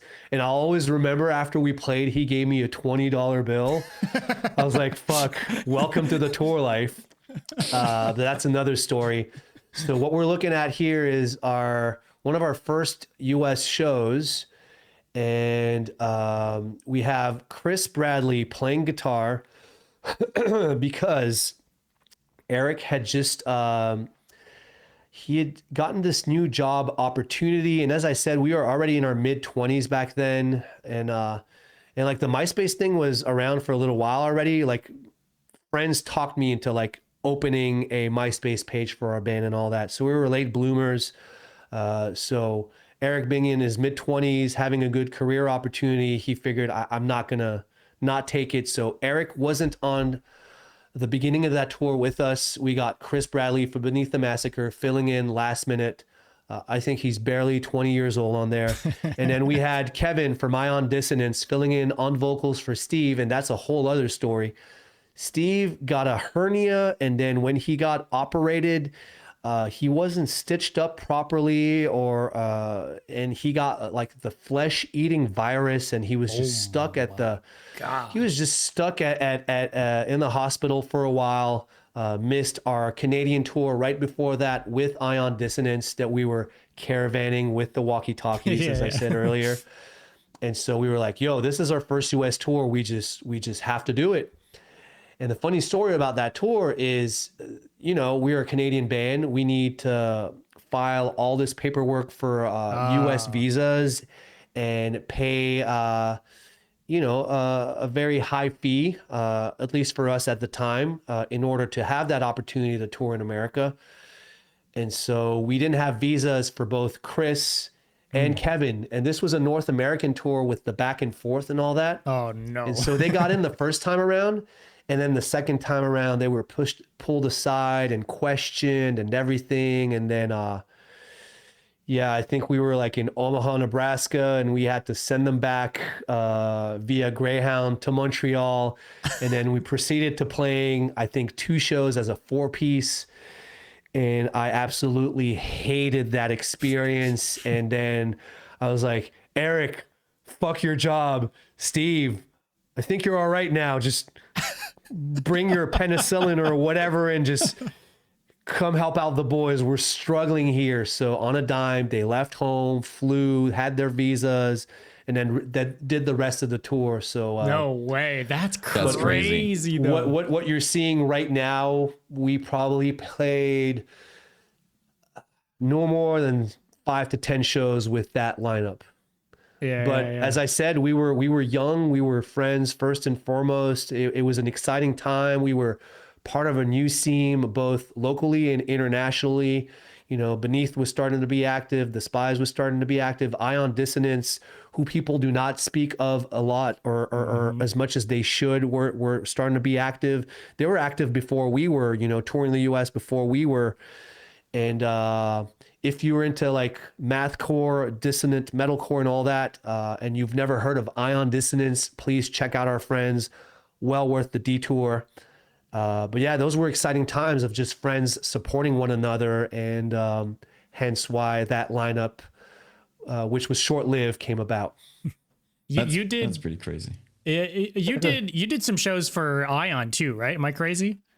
Yes, I did. So a lot of inbreeding between all of those bands. So Alex Pelletier, he is Antoine from Ion Dissonance, and Alex Grind from Despised Icon are cousins. So they had their first high school bands together, played their first covers together. Back then, Grind had like 2 different Westbury drum sets that didn't match, and like had like 9 toms or something that all sounded the same, like just ridiculous stories from back then. And so their first musical experiences were together. Steve, his first band was called Apocalyptic Script, horrible band name. Only played 1 show. Sebastian from Ion Dissonance, he played guitar in that band. I think Grind, our drummer, played drums in that band. And so very early on, we were just in various bands together, supporting one another.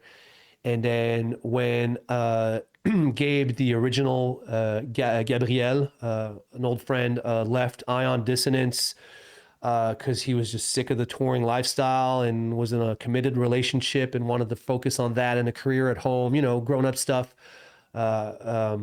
He put that aside, and then I helped out the boys in Ion Dissonance for a tour, and then did that tour with us, and that was like super Myspace à l'os, mon gars, Yann, t'aurais trippé.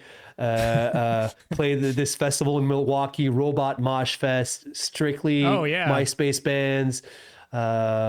We've been talked about that show. Can Who confirm was it, it? yeah. I think Shout out from to Through the Eyes of the Dead or some band like that like was the on Through that the Eyes show. of the Dead, Dead to Fall, like all those bands, they were Yeah. all on it.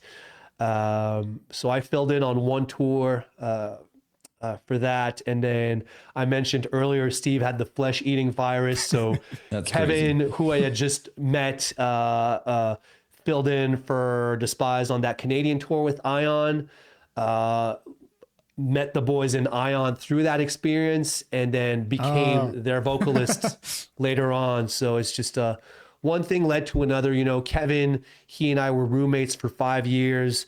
3 of those 5 years, Jean, the drummer, he was our roommate as well. Drummer for Ion Dissonance, still a close friend. What else? Like, I mean, your job now, it's kind of still. yeah, true. My job now. I mean, so I'm a service manager at a microbrewery here in Canada called Messorum.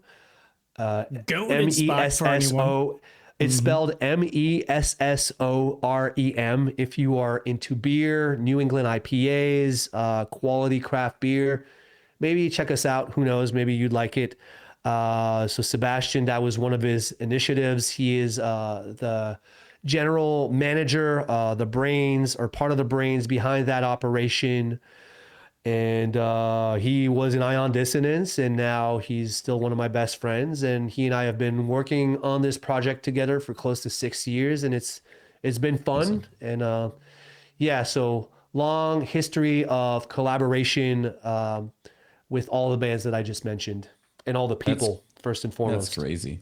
And I mean, we're talking about MySpace era bands like that. Like you talked about Whitechapel and you know how crazy it was, but since you witnessed so many things, I have to ask, like, it must happen a lot to you that like maybe you saw a band in their early days and you're like, oh, they're going far for sure. Like, I know it's been a while, but do you have like specific? Because I mean, you talked about Suicide Silence, obviously Mitch Locker on stage. I'm guessing you were just like, oh my god. But like, do you have like maybe the top examples of just like, okay, these guys are like you were convinced they would go far just by looking at them in their early days or something, or?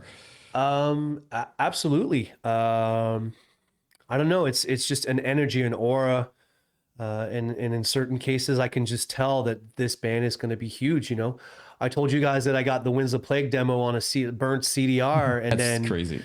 You know, one thing led to another, and then they were opening up that cleansing Suicide Silence tour in America, which we were part of as well. And I think maybe a year or two later, we were direct support for Winds of Plague. You know, they became huge, you know, and I remember, you know, being on tour for like 5 years straight. All of a sudden, this band, as Blood Runs Black, appears out of nowhere, and we're opening for this band, and it's just the crowd goes absolutely wild. And then for us, it was just like, yeah, they're cool. So yeah, as Blood Runs Black, I was like, they definitely had that potential, and shout out to the boys, all very nice. But you know, again, like I said, hype is one thing, but longevity, that's the true challenge. And for music to resonate for decade after decade, it takes a I don't know, a weird kind of spark that I can't really describe or put into words. But okay, Yan, you're gonna love this one. This is the prime example of what comes to mind. So the year is 2007, a year that I'm sure that you guys are fond of. We are on tour all of summer in America. We're doing 2 back-to-back tours. The first tour is with Job for a Cowboy. Then we literally stayed in a hotel somewhere in Texas for a couple of days, and then jumped on that Suicide Silence tour. So back to that first tour. The first of those 2 tours, I believe it was, I like to say like See You Next Tuesday, A Life Once Lost, Faceless, Despised Icon, and Job for a Cowboy. Yeah. and we're on tour all month. And we arrived in Little Rock, Arkansas. And this is our first time playing Little Rock, Arkansas. Not a lot of tours. Nice little town, city. Not a lot of tours go there, but it's worth the detour if you're like a very active band. And so we play Little Rock for the first time, and then we pull over, and then the promoter is like, "Yeah, there's this new band. They're doing their first U.S. tour ever, and their agent asked if they could be added to your package, and then we agreed. So there's new band. They're called Bring Me the Horizon." And we're like, "Okay, cool. I mean, this is their first tour, and they're in a fucking tour bus. Okay."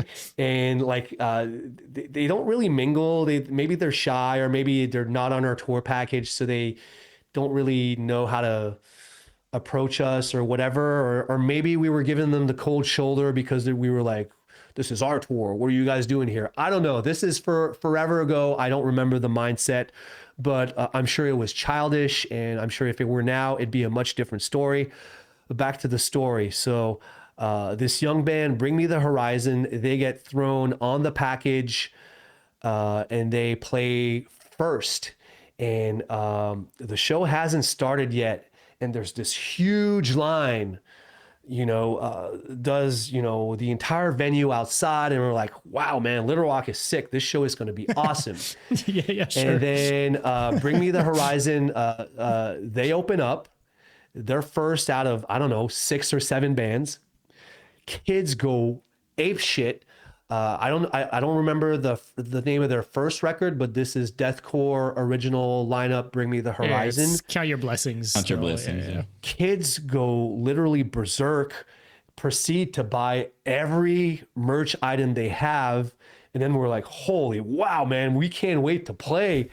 And then it's like in between both bands and all that. And then we just realize, holy fuck, literally half or 2/3 of the entire venue just left. And then our show sucked. And this is Doom, or like post Doom era Job for a Cowboy, which in itself, I think it was Genesis era Job for a Cowboy, still humongous. This is Despised during Ills of Modern Man. Things started to work out for us, and still this new band, Bring Me the Horizon, kicked our asses, and look where they are now. And I just knew in that very moment that they had something. So that is a good example. And without going into these endless stories, I just have to give props, another shout out to our boys in Carnifex, because another story that I have that comes to mind is we're on tour with this band. I don't want to name the band, but anyways, it's not our tour. The band is headlining, and Carnifex are doing a tour, a Myspace tour with The World We Knew, a metalcore band from New York State. And this is one of their first tours, and it's they're really putting in the work, and they're active, and shout out Frank. Yes, shout out Frank, shout out Scott, and so the band that's headlining is like, okay, I don't know, this Carnifex, if they want to play, they need to play last. So we're in Reno, Nevada. It's a sick turnout. We play a 6 set, then the headlining band plays a 6 set, and then Carnifex and The World We Knew, they have to play last. And then I think Carnifex was the very last band, and almost everyone had left. And they played that show with as much heart and energy as if there were literally like 1,000 people. But it was quite the opposite. And that's when I knew that this Carnifex band, they had something going. They had the right mindset to go far in this business. So that would be another story that comes to mind. And that's it. And they get their, first of all, thanks for that story. The Bring Me the Horizon thing is insane Taboo. because yeah, because it was something like, as much as deathcore, like it's like Bring Me the Horizon by themselves was more popular than deathcore period, almost. Like, I know it's a big statement, but that's kind of what happened. Like, the band just, like, out of nowhere just blew up, and I think we have that conversation a lot, but I think it was bringing a lot of the, I don't know, like, scene emo crowd, which wasn't like that much part of deathcore. Yeah, They were absolutely the gateway band, but also I mean, they guilty, you know. they were also young enough that they were as relatable as possible to the actual audience, you know. And I think as talented as a Knocked Loose or as a Lorna Shore is or are, you know, I think part of the key to their success is just that they're just down to earth people that really resonate with the younger or the new generation of concert goers, and they see a part of themselves into that people. They're not like metalcore, hardcore, death metal, deathcore is this untouchable type of thing that I could never tap into. They're like, wow, I can relate to what this kid is saying, or how he looks, or the energy that he's putting out, and maybe I want to dabble in this. Maybe I want to start a band, and I think whether it's Bring Me the Horizon back then, or Knocked Loose or Lorna Shore, shout out those two bands who are bringing heavy music to that next level at a time where things were looking bleak a couple of years ago. So those two bands, anyone that talks shit on those two bands in particular, you're just jealous. Try and do better. Prove me wrong. But anyway, yeah, I guess Bring Me, they had that energy back then, and that's part of their charm. And that's why I'm so welcoming of this new generation that looks at this dadcore band that we are and still give us are open-minded enough to give us a try, and you know, go on these DSPs and listen to our back catalog and discover us, you know, through this new record, and then they just sort of go backwards. And I'm so thankful to that. You know, if anyone watching this podcast has literally never heard of us before and is still watching or listening to this podcast right now, I actually do not take you for granted. I'm actually super happy that you're listening right now. And this is why I wanted to speak with you guys. My schedule right now sucks. I have 2 full-time jobs with this band and this job as a service manager, as I said earlier. So this is like my first real interview, and quite frankly, it might be one of the only ones that I'm going to do for this record cycle, just because it's just so complicated. But I'm happy to take the time right now, and I'm happy for anyone that's, you know, actually hanging out with us three at the moment. Thanks for tuning in. Well, thanks to you, because like to us, it would already mean a lot to me and like already, but like I know for a community, I love for like, that's what I love so much. You would think that maybe the older people would talk about MySpace and stuff like that, but these kids, I'm telling you, Alex, like even like they're 16, they're 15, they're looking back and they're doing their research and they get it, and they love what we're doing. They're interested to know all those stories and stuff like that. We were both very surprised, both my channel we thought our demography was going to be 30 plus year olds for sure. Yep. To our surprise, it's cool with the kids right now. So it's very cool to witness this, and you utilize the word community, and that's what it really is. You know, it's more than just the music, and it's something that I've always, you know, I told you guys that I've always been more of an introvert, and you know, grew up as an only child and spent a lot of time on my own.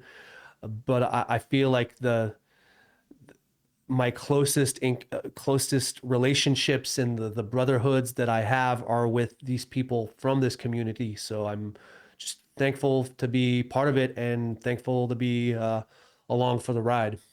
Which I have a, like, I don't know, Dom, if you had time, I just have like a quick question about that. every time people talk about Despised Icon or you specifically or memories and stuff like that, I would love to talk about mindset, because what comes out is always like, oh, they were just down to earth, cool. Oh, they told me our band was cool and I was stoked. So maybe can you talk to us about, and I'm guessing it's only natural and you're like that, but the importance maybe to have like a mindset like that versus, I'm sure you saw your fair share of ego probably during those 20 years. I would be surprised if you didn't. And maybe the importance to you to be just like real with people and stuff like that, which again, it's probably just natural, but I'd be curious. Let me think of an answer here. It's a weird question, but No. I think vision is very important. I think to strive for more, try and not necessarily have a singular approach and be the most different thing ever, but at least try and stand out and have some sort of personality through it all, and let that personality shine through that creativity or anything, any endeavor in life. Truly, I would like to think that musically speaking, we're above average, but a lot of it is just having a lot of heart and just perseverance. It's hate breed perseverance, man. It's just through hardship, through all of these life events. This lifestyle of a musician has its way of testing your commitment time and time again.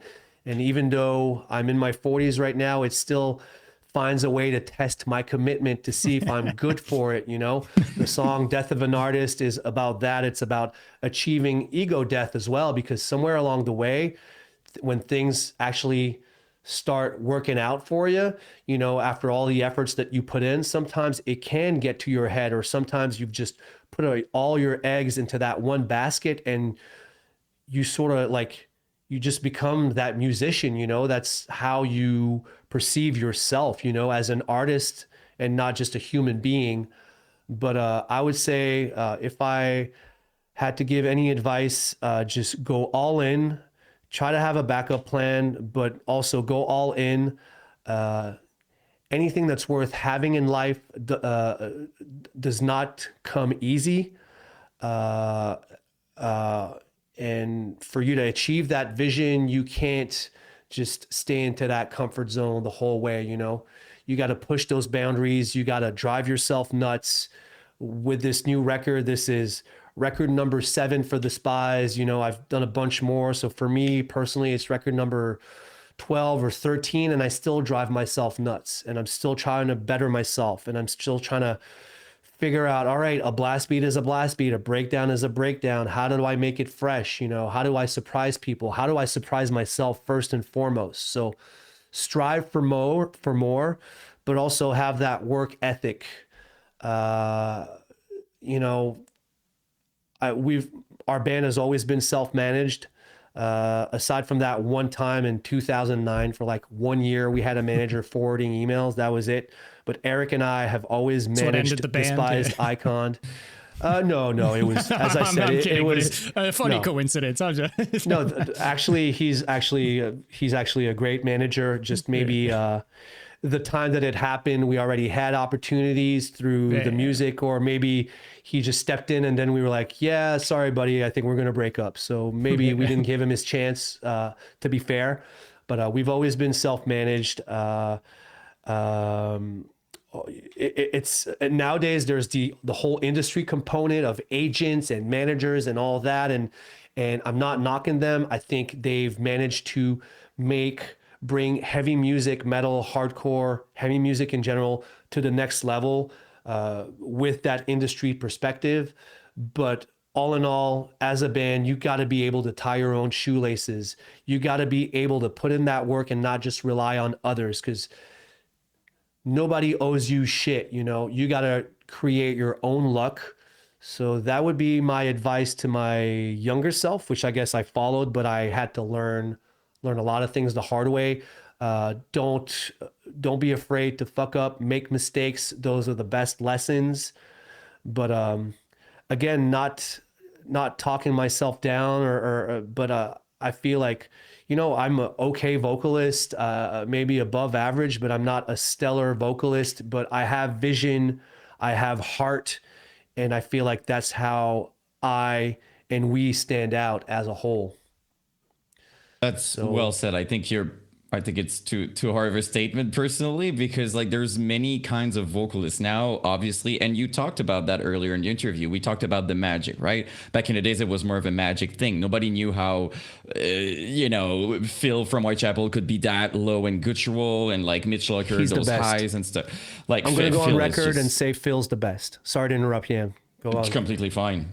That's To gas up our man Phil any day. I mean, he's Literally the best. And like you said, still here after all that, and killed it from the start, still killing it, still making it bigger, reinventing, and still Absolutely. nobody can tell me that their lows are beating Phil's lows still now. So it's a good interruption. If it's to say that, like, I'll allow it every single time. Phil is incredible.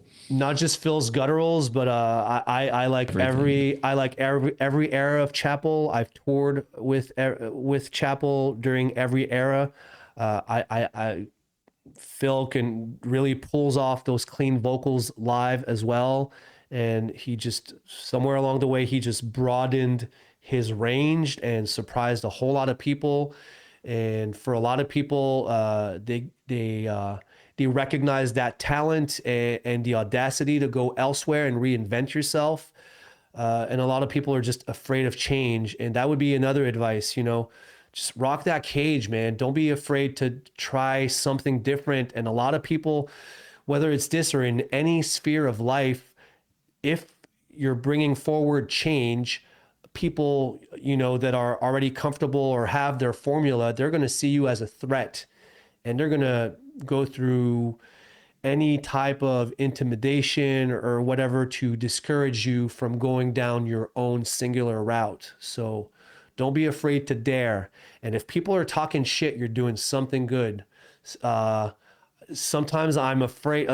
Back in the day, man, I couldn't go on Lamb Goat because people were so brutal for anything that was Despised Icon related, stuff that I cannot say on air. In recent years, people are like a lot nicer. So sometimes I'm like, am I being too comfortable right now? Yeah. Roast us. Yeah, and Lamb Goat's not gotten any better for what it's worth. So there's something to that. I don't think they did. Maybe not as aggressive in what they say, but it's still pretty Wild West out there. But what I meant to say in terms of vocals is that there are different kinds of vocalists. I'm, for one, is one who appreciates instinct in vocals. Earlier we were talking about Steve and this take, just don't think about techniques and stuff like that. I respect that. I think what we tend to forget, and it works in many different aspects, and I'm not putting down anybody, but when you just aim for technique, it can quickly become robotic and lose the emotion and rawness of what you do. Some people are doing both, and it's absolutely insane. You talked about Lorna Shore. I think he's doing both at the same time. It's pretty insane to see. But what I meant is, you talked about yourself as a vocalist. I think it's raw and instinctive and powerful, and it also has an amazing value. It's just different. So that's my take on what it is. The pros and cons to both approaches. I mentioned that raw component earlier. This is sometimes I feel like it's a more like, don't try this at home, kids, just because it's not a good idea. It's not a good idea to scream as loud as you can. It's not a good idea to like, you're going at its insane speeds, whether it's picking or blast beating, and then sometimes you tense up a bit, but you just keep on going because there is magic. And to me, heavy music has always been about that magic, but also I recognize the value in like the new generation's attention to detail and technique. And part of me sometimes on tour, I'm struggling, man. For me, it's you get carried away by the emotion. You see people losing their shit live and just really being into it. And the energy that you get, you want to give back. And sometimes you push too much. And then and then the next day maybe your voice isn't as good and all that. So pros and cons to both approaches for sure. But I don't want to knock anyone that has like this pristine technique, because they're probably having a way more fun live, and it's probably way easier. Yeah. Well, there's just more information, I think, is what it is. You know, like Absolutely. now you can start from scratch. You can know, first of all, just knowing the technique you do. Let's be honest, no one had a freaking clue back then. Like no one knew at all We got what they were names for doing. these things now. Imagine that. Yeah. Like nobody knew how to say it even. How do you do that? People were just like, I don't know. Just Back then you just did it. You didn't know what fry vocals were. You didn't know that gutturals were inspired from an ancient Tibetan monk technique. You didn't know that doing the push-pull technique of one stroke for 2 hits that even existed. You didn't know that a gravity blast, you can just use the rim to like use it as a levy. Lever, and just do the Kind of. lever and just make the whole half of the job for you. Like, but that's part of its charm, you know? And I feel like nowadays we've been doing it for so long this way that it's hard for us to just unlearn everything we've done on our own and then just start from scratch. I'm kind of afraid to sound different all of a sudden, whether it's me personally or just our band in general. I don't want to lose part of that aura that is Despised through changing our technique. Yeah. So Hey, if it's Yeah, not, if whatever. it It is ain't what it broken, is. don't fix it. You know, that's you know, Yeah. I'm loving what I'm hearing. So, well, all we good can in my both books. confirm you didn't lose. Yeah, you didn't lose the. I think I can confidently say that people are gonna. It's a beautiful surprise in terms of like it's more than the expectations. I think there are a lot of surprises on this one, which is cool because people were already. You just give like a Despised Icon record. I think people would be happy, but like I think you guys went above and beyond. Like I'm confident. I'm looking forward for you guys to the reaction in general. Is how I feel. So. well, I know you guys listen to a lot of music, so I appreciate just the fact that you took the time to listen to it carefully and that you like it. Thank you. Merci. And you're welcome. Ça fait plaisir. And I don't know about you, Dom, but I did like back in the days. I wasn't doing anything else at this. I put the album and I listened It's a to rare it. Like, occasion for me. I'll tell you that. Same. And I did like back in the days when I would put a Despised Icon CD that I just bought in my car and we would be sitting down and listening to all the songs. I did that, but on my PC. So that's I had the full experience of it. Again, thank you. I'm pretty old school as well, so I tend to listen more to records than playlists in general. But that's just me. Maybe we can talk, guys, because you acknowledged something earlier, Dom, that I didn't get a chance to respond to. So maybe I could discuss it a little right now. But you mentioned the clean vocals, which are a stigma, sir. especially in this scene.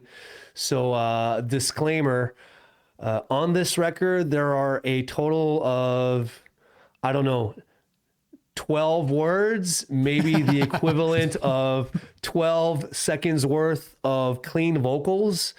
So I don't know what that equates to as far as like a ratio of clean vocals on a 35-minute long or close to 40-minute long record, but I did it.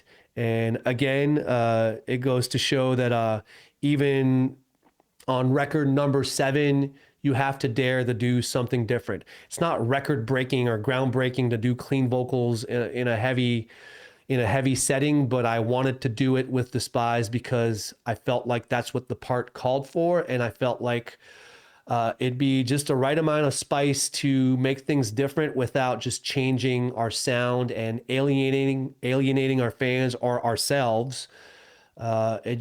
And I sprinkled it onto like a blast beat so that people would less of an incentive for people to say, "What happened, man? You sold out, man. It's on a fucking blast beat." No, Yeah. and it sounds dope. I think it's Makes sense. It makes sense. Yeah. You said it right. Like for you, it had to serve the song. Like, and I think that's where a lot of clean singing in heavy music goes wrong most of the time. It feels kind of forced sometimes, or it just feels like they just wanted to put a clean part here, but it wasn't really made for it, or it wasn't made with that in mind. I don't know. There's just something to it a lot of the times.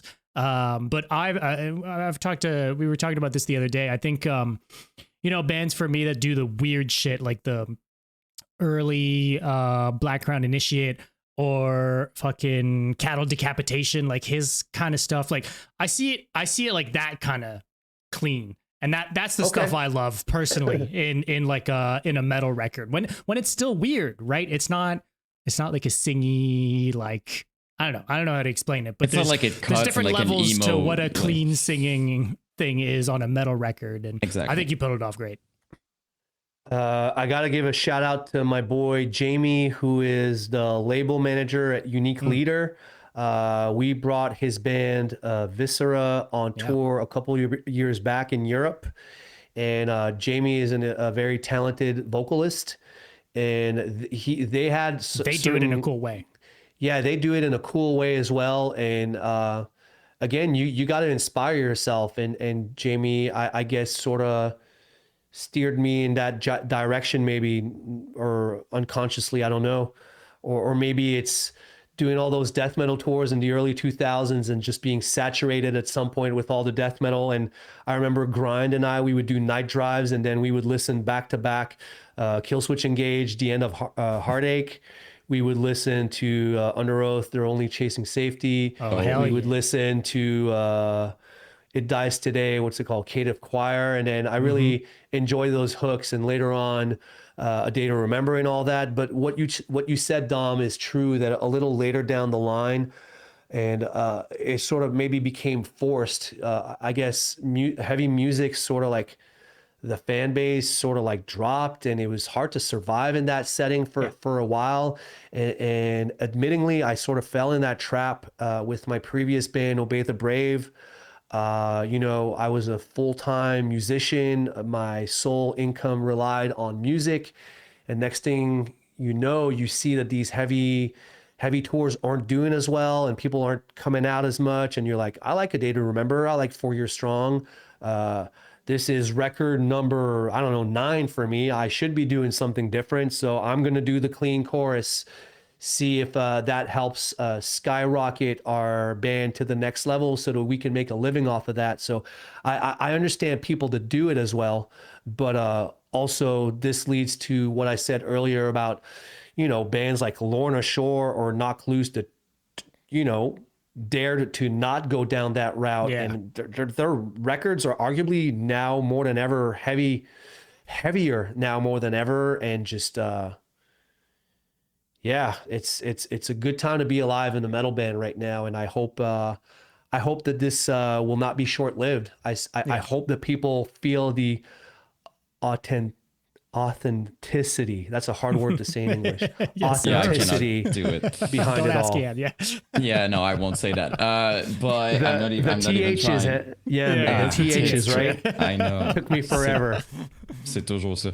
Yeah, it's the worst. Like I'm not kidding you. Sometimes that we're in the podcast, it's such like a good moment, and I'm about to say something, and I'm like, I need to find another word. I cannot say. I'm gonna screw it up. I'm like, I need to find another, and I'm like, I don't have any, and then I go for it, and it's just a blur. And my goal at this point is to say it so fast that it just kind of screw it up, but it's like it was so say it fast with that people don't confidence. think about Say it. it with your full chest. Yeah. And I'm just like, I'm just gonna be confident about my complete mispronunciation, and it should be okay. That's kind of what I see it now. You know what? Let's acknowledge the progress just from keeping track with what you've been doing for the past, year and a half or two already. Like I can tell that you've been putting in the work, having these conversations, learning through these conversations. So I think the viewers back home, they most likely probably recognize that you're putting in the effort, and that's part of the charm too. It doesn't have to sound perfect as long as you're genuine with the things that you say. The message is what is most important. And maybe one day, Yan, you and I will sound as perfect as Dom. I'm not hoping for that. You're closer. Get out of here. But for me, I yeah. It's years and years and years of touring in America. I learned English through American television and American cinema, just consuming movies and shows at an early age. But when the time came to like actually practice or tour full time, then I realized that it's one thing to understand it. It's but it's another to actually interact into use a foreign language, because what people maybe people that only speak English or only speak one language need to understand is most times during these conversations we're translating in our heads as we go along before we say these words, and that's why we often stumble or stutter. It's just because It's too much going on. I don't know. I don't know. Yeah. I don't know. No need to go further, but yeah, you're doing good, bud. Hang in there. Thank you. Really, actually means a lot. Like honestly, even when I did the Despised Icon video, I swear to God, when I saw that you wrote to me, and it was a very kind message, but when I saw, I was like, oh my God, I screwed something up. Like when I saw your name, I'm like, I don't know why, but I felt like, when you get called in the principal office or something, I was just like, oh my God, he's going to tell me I'm wrong about everything. Because I'm anxious as a person. So when I just saw the name, I'm like, imagine if I completely, and then it was the opposite. It was just like, hey, the video was cool. And I was just like, okay. Thank God. Probably mispronounced the band name the entire time, but at least the information was fine. So, how that came about, Yan, is the YouTube algorithm just sort of like just sort of showed me that video.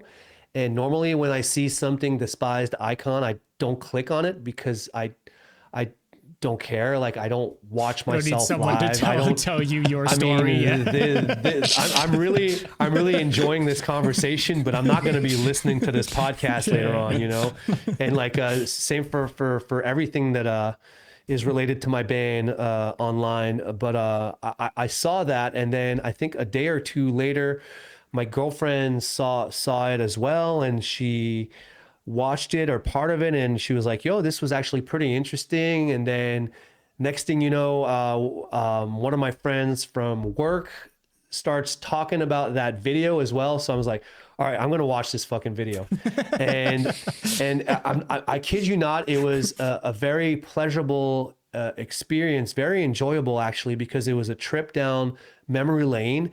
And pour vrai, man, like for real, I don't know where you got like all of that footage. I don't have that footage. A lot of the stuff that I saw in there, I had either never seen or not seen in a decade, and it just it sort of just like brought me back. And I'm very forward driven and focused on the now, as I said, but I'm from the 80s. I'm nostalgic. There's whether it's that era or the 90s or the 2000s when we started being super active, I'll never relive those years. So part of me, enjoys that. And so you really struck a chord, a positive one. And that's why I hit you up, just to say thank you. And it was genuine. And it's not something I normally do. Thank you. But like that was the thing. Like I was surprised because my first instinct was just like, he didn't have to do that. That's like way too kind. You know what I mean? Like you could have taught that and just like, oh, that's cool. And I would be like, it's already cool, but like to go out of your way and just be like, hey, that's cool. Like you said earlier, and I don't want to go and talk about me too much, but like you said earlier that you're constantly tested over time, and those little moments can keep you going. I'm just going to say that. Like you never know, just all kindness, few words coming from someone, sometimes just like, hey, it's cool, keep going. You never know, it can go like a very, very long way and keep people going more than I think people are thinking or believing. Words are very powerful. Not to sound too corny, but that's just how it is. Absolutely. And again, whether this doubt is self-imposed or imposed by people that sort of like say stuff online, you just have to trust your vision and just, I mean, as corny as it sounds, like Nike, just do it. That's their slogan. It's simple, it's effective, and you're not feeling good, just do it. You're having second doubts, just do it. Have faith, trust. This is what motivated me to write the song Over My Dead Body, the first single on this new record, Shadow Work. I was going through a lot of self-doubt. Why? Because in 2019, I decided to quit music and live a life at home and have a routine at home and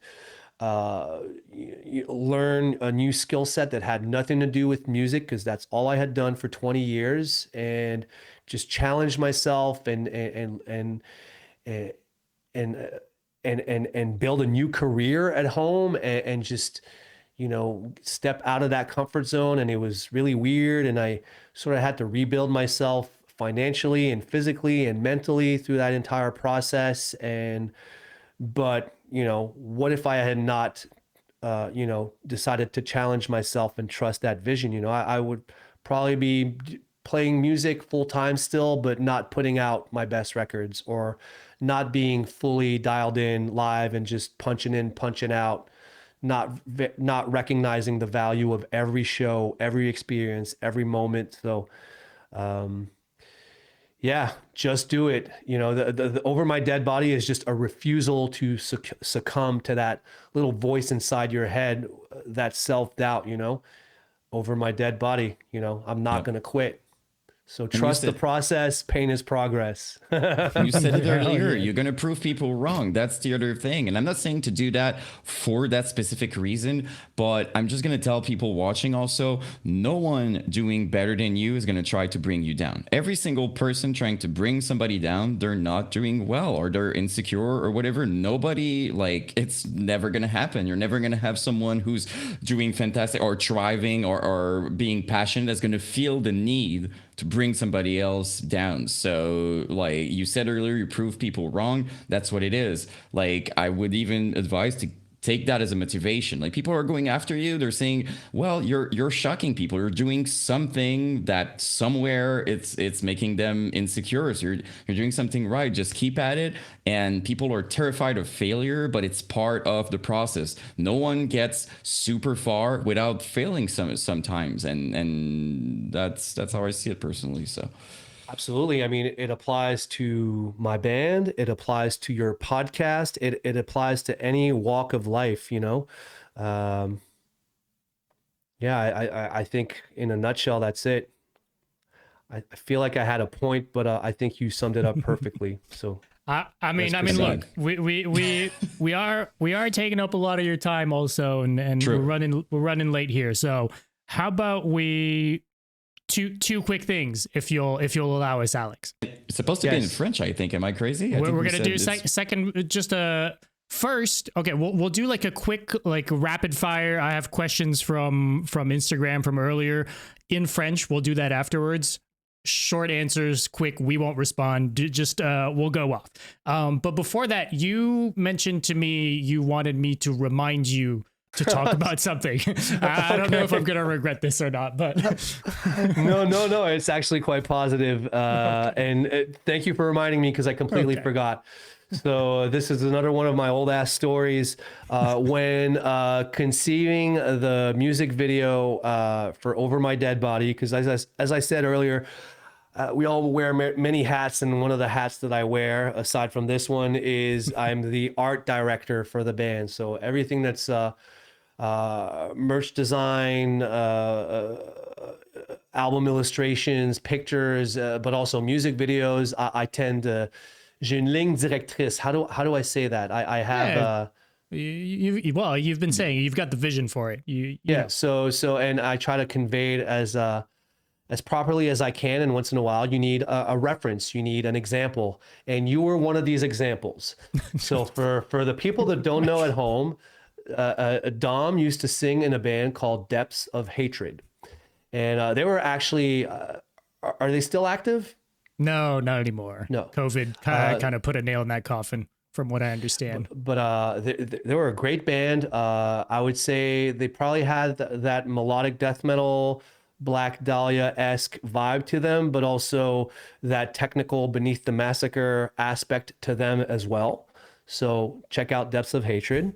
But in the inspiration that I sent my friend Didier for the music video, one of the music videos that I sent was a single by Depths of Hatred, which is called Revocation, I assume. Yes. The clip. The clip with Elliot. Yes. So Elliot, we talked about him earlier, vocalist for Beneath the Massacre. If you want to expose yourself to the band for the first time, just go on YouTube, check that particular clip because the song's awesome. But also the way Elliot, who did a feature in that song, his entry into the whole video, it's the all-time best entry in a music video on this planet. As far as I'm concerned, it's just so impactful. I rewind that shit like dozens and dozens of times. Not gonna lie, I had a great laugh, but all positive. So Elliot, he was really bulky back then. He just steps into the music video like 1 minute and a half in. He literally kicks a tricycle that just is sort of like there, and then smashes through a wall, and then grabs the mic, and then just goes to and like super brutal. And then I'm like, what the fuck? That is the coolest, thickest introduction entry into a music video I've ever seen. Didier, we need to copy this homework, but make it different. So the song Over My Dead Body has our old friend Matt. He was really genuine in his implication in like the entire process, writing his part for the first of the two features. He's super active, being involved in the creative aspect, recording, flying to Montreal to shoot this music video. This song is his in part. I want him to make an entry, inspire yourself from Dom's vision. So that was my story. Hell yeah, that's so cool to hear. Awesome. It's that also has been such a long time too, so it's cool to. When was It this? was 2010. Okay. Yeah, 2010. I think you probably had the I did have the swoopy haircut. Yes, sir. It was even kind of like swoopy haircut, but a mullet. Okay, nice. Yeah. Did you have the big beard yet? I don't think so, No, right? I had a beard, kind of what I have now, But not it wasn't, like you. no, not like what it became afterwards. It kind of became its own beast afterwards. But it's funny. It's funny because this whole conversation we've kind of been talking a lot about kind of authenticity and just trying things and whatever. And that whole moment was really just that. Like we were really just trying to figure out a way to have Elliot come in. We hated music videos with guests that the guest just kind of teleports into a scene with no context, with no nothing. And we were desperately trying to figure out a way to have him come in. And there's a whole story around the tricycle and how that came to be or whatever. But it ultimately was like a one take, make it or break it type of thing. And this is with the camera was moving on a dolly and had to do the perfect movement, and he had to come in and do the take at the right time, and everything had to work together. And we were trying it once. From the moment he busts through the door, we weren't rebuilding that door. So it was like make it or break it type of thing. And everyone else involved, I have no involvement there aside from just kind of receiving a chip of wood on my leg and try not to laugh about it when the door explodes. You ruin it just with a chip. I ruin it, and I'm on the other side of the set. But yeah, all that just kind of, it was a one take. If it works, it works. If not, it was probably just gonna be him showing up in the music video like we didn't want to have happen. So it was kind of one of those yeah, I don't know, just magic in a bottle, kind of circumstantial type of things, you know. It did well, too. It was perfect. It was perfect. So you said it was loosely rehearsed, but you had one chance, just one go at it. Yeah, we pressed playback maybe 3 or 4 times with him kicking the tricycle or fake kicking the tricycle and then leading up to the door just to try and figure out the timings for the camera and for him to when to bust through the door. But then on that like 5th try or whatever, it was a one and done. Like if it worked, it worked. If it didn't, we weren't rebuilding the door. Yeah, it was for sure magic. Like everything was at the right place, the right time, the right camera angle, everything. Yeah, and just like a whole inside joke with how the tricycle got there in the first place. Like we were in an abandoned building. Like we didn't bring a tricycle. It was there. There's a whole circumstance around that. But like we couldn't have planned for it. That all this to say, we could have never like pre-pro'd or planned for that specific moment. And I guess I'm just fortunate for it to have happened the way it did, because it did for us. I mean, it completely changed the whatever trajectory we had. And but just the recognition we had, and you know, this conversation we're having now about it, you know, fucking 15 years later, like it did change a lot for the band at the time. So, and also for you, it's one of your favorite, like beneath, you know what I mean? Like it's also just the featuring itself was cool and stuff. So it's, you know, I don't know. I mean, you guys signed a prosthetic, right? Yeah, so that was right. That's an achievement as well. Yeah, for a Quebec band, that's a win, not just for Depths of Hatred, but it's a win for everyone in the scene, you know. And this is what people from outside of the country. This is what I would like to say. You know, we are still, whether it's in the like cinema or music, it's still an American dominated medium, or at least what we tend to consume.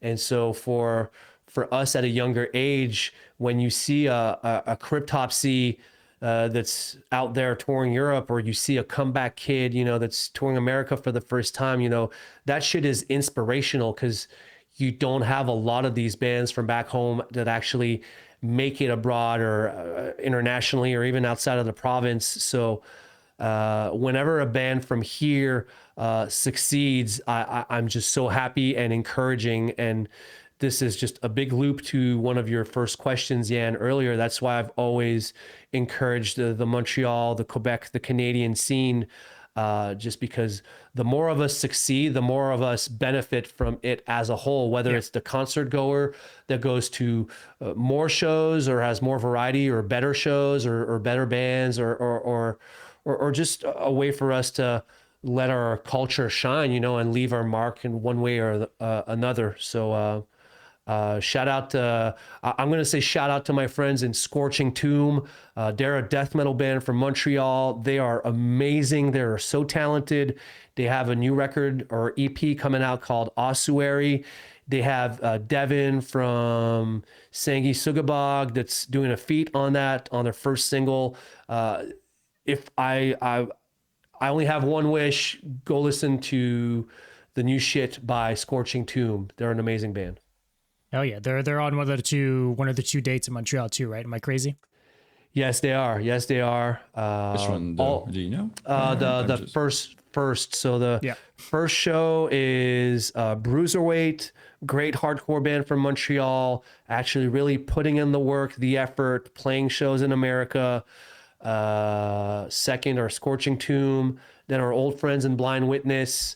You know, with whom I got along early on. Part of that, you know, those guys, you know, I formed Obey the Brave later on with, you know, so all bands that I care about. And then the second day, my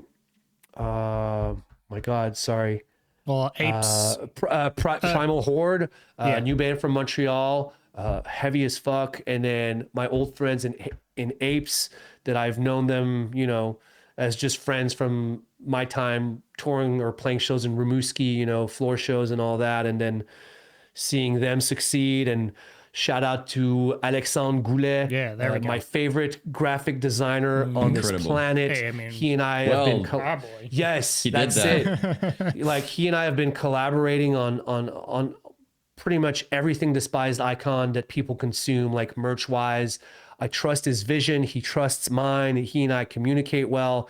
He understands that I'm OCD, that I rarely settle, that I always have to change this and tweak that. And how about we make this 3% smaller, and like, and he's still a good sport about it. And how about we make this burgundy instead of red? And then he's just like so receptive, but ultimately that's how you tweak and you improve. And, you know, as we said earlier, there's a lot of self-doubt, you know, that comes with all that. And being with the right people helps you achieve that vision, you know. And I talk a lot about my band, but I recognize that grind in the Brutality podcast. You know, you guys are self-employed. You're literally doing this, you know, consuming this day and night. And when you're not doing this with me right now, you're probably going to chat after this about your next podcast or next ideas. And I recognize the grind, but also like, you know, the self-doubt, the fears. You know, I'm in my home studio. I remember when I started recording the first takes to shadow work, I was like, holy fuck, what am I doing? I'm going to fuck this record up. Like, I don't know what I'm doing. I don't know how to work with Cubase. Why did we just invest all this money into my home studio? Why did I just buy all this gear? Like, and then you're like, no, just do it. Give it your all. You had a goal. Just go to the full extent of that goal, because at the end of the day, curiosity kills. That what if you had this idea, but you didn't have the guts to go all the way? You know, that's going to linger forever. I would rather silence those what ifs and literally like not succeed and do something that sucks and crash and burn, but at least live with the satisfaction that I went all in and that I eliminated that idea. Okay, now I tried it out. I know that I suck at this. That's okay. I have other talents, or I could try other things. You know, it's, again, not trying to be your dad, just this is what comes to mind. And there's just all this, a lot of this negativity, often stigma that is sort of tied to the metal music and the way people perceive things, but it can be a gateway or a catharsis effect to all these negative impulse that are translated into something positive or meaningful in your life. So that's why I try to go all out into speaking my mind on this subject. And I literally don't know why I'm saying this, but I'm done for real now, guys. No, I love it. It's a great message. He knows, because he's my, like, if I'm giving a lot of credit to Dom for everything he has to put with just me and my channel. He's like my personal, maybe like my advisor and reassurer. Like, a lot of the times I'm gonna say, I have one comment, and it's like one comment about anything, like production, anything.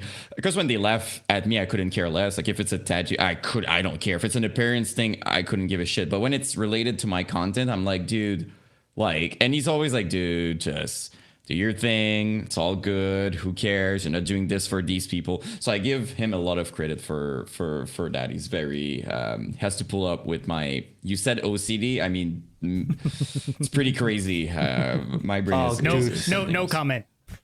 I have a song on this record called OCD, Obsessive Compulsive Disaster. That's me just trying to vent the negative and twist it into a positive. But I can relate to that attention to detail, boys, and just there's always something to be done, always something that could be better. But yeah, we all need that Dom in our lives to sort of like ground us and bring us back to reality.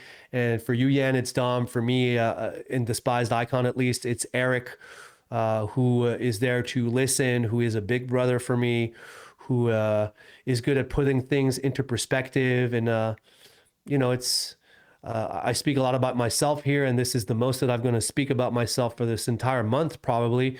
But it's very important to surround yourself with good people, talented people, and people that you trust, you can trust, and that sort of bring that cohesion into everything that you do. Mm-hmm. Well said. Oh yeah, man. Well, dude, let's wrap this real quick with some French rapid fire. And we switch like right now? Is that what's happening? On switch direct de même. Perfect. OK, Ouais. à tous les Franco, merci d'avoir toffé aussi longtemps. Yann Dom, Merci à toi, Alex. c'est malade qu'on vient d'avoir un full-on. Ça va être probablement la seule fois dans notre vie où on a une genre de conversation en anglais, puis après ça, on va juste revert au français comme en ce moment. Mais encore une fois, c'est cool tant votre message que le nôtre de juste propager ça le plus possible. Mais pour tous ceux qui parlent notre belle langue, c'est le temps là. Ça c'est pour eux autres. Ouais. Yep. Fait que, On vous OK, la fait que machine. juste des rapid fire ben simples. Là. J'avais vu ici. Ah, ben moi, je voulais savoir. Donne-moi vite fait un top 5 genre underrated bands du Québec. Oh my god. OK. Le premier qui me vient en tête, c'est un groupe punk rock québécois qui m'a grandement influencé, dont on n'entend plus parler, qui s'appelle Banlieue Rouge. Je croise Safouane, un excellent tatoueur de Imago à Montréal. Je le croise une fois par 2 ans. Je dis, dude, mets tes tunes sur Spotify, s'il te plaît. J'ai plus de CD player. Fait que Banlieue Rouge, c'est un band qui m'a beaucoup influencé lors de mon jeune âge. Même chose pour Grimmskunk. Le premier show local que j'ai vu de ma vie au Medley, c'était Grimmskunk. Ils ont fait beaucoup pour la scène. Sinon, des bands contemporains, shout-out à mes boys dans Apes. On a parlé de eux tout à l'heure. Je suis content de voir qu'ils font de plus en plus de spectacles aux États-Unis, qui release du matos sur des labels américains. Pas qu'il faut que tu fasses ça Percé ou pour avoir du whatever, mais succès ouais. ou pour percer, ouais. mais souvent, c'est un indicateur qu'il y a quelque chose que tu fais qui va t'amener au next level. Fait que shout-out à Apes, c'est de la musique haineuse, sincère, Ouais. viscérale, qui vaut définitivement une écoute soutenue. J'ai parlé de Scorching Tune tout à l'heure, death metal, plus old school, traditionnel, reminiscent des belles années du golden era des 90s qui ont influencé tous mes amis et moi dans Despised Icon. Alors, shout out Scorching Tomb. T'as-tu comme un band, mettons, un peu de back in the days, tu sais, quand le deathcore il était hot là, pendant une seconde ou dans les débuts de Despised, de genre de band qui ont pas. Comme pour On a moi, parlé mettons, c'est d'Iron Orphans in Coma. Là, tu sais, ça, Ok. c'est mon band que je suis comme. Ah, j'aurais voulu en avoir plus. Là, tu sais. Fait on a parlé de Sébastien Chaput tout à l'heure, Ion Dissonance, Messorem. Un autre de mes collègues au Messorem, c'est un autre de mes plus vieux amis, Marc-André Filion, avec qui on a design le fameux Gold Foil Hoodie, mais aussi Oh. avec qui j'ai eu des belles expériences de vie qui se perpétuent dans le présent avec Messorem. Mais aussi que back in the day, on partageait un local à Cité 2000 ensemble. Ils jouaient dans Orphans in Coma. J'étais comme, dude, t'es mon boy. À un moment donné, j'avais pogné une job chez Image Folie, ou du moins je l'avais référé, ou il disait que je l'avais référé, quand en fait je l'avais pas Ouais, pantoute référé. Mais ça, c'est une autre histoire. Fait que Orphans in Coma, un band deathcore montréalais. Pendant la période où tous les bands avaient 2 chanteurs. Ouais. Mais encore une fois, de vraiment organique, viscéral dans leur musique qui résonnait beaucoup avec moi. Filion puis moi, à l'époque, on travaillait chez Image Folie, fait qu'on se faisait des custom Despised ou des custom Orphans in Coma t-shirts, des one of one que juste lui il portait ou juste moi je portais de son band. Fait que j'ai rappé Orphans à fond. Sinon, la vieille école. Necrotic Mutation, le premier band death metal québécois pour moi, l'ancien groupe de Éric Jarin, le guitariste de Despised Icon, que j'ai rencontré par l'entremise de Necrotic Mutation, que j'étais un kid de 17 ans, que lui il avait 19 ans, qui nous a invités à son local de pratique pour les voir jammer, que c'est comme ça qu'on est devenu chum, que je suis rentré dans un band qui s'est appelé Hidden Pride par la suite, qu'on a fait des shows ensemble avec Necrotic. Après ça, dans Neuraxis, fait des shows avec Necrotic. Puis après ça, on s'est dit, pourquoi on se part pas un band ensemble? Fait que Necrotic Mutation, un band très important pour les années 90. La tune Feeding on Human Flesh, un classique death metal québécois. Ça, c'est les bands qui me viennent en tête présentement, mais il y en a tellement. Il y a un nouveau groupe qui va commencer. Je vais terminer par eux.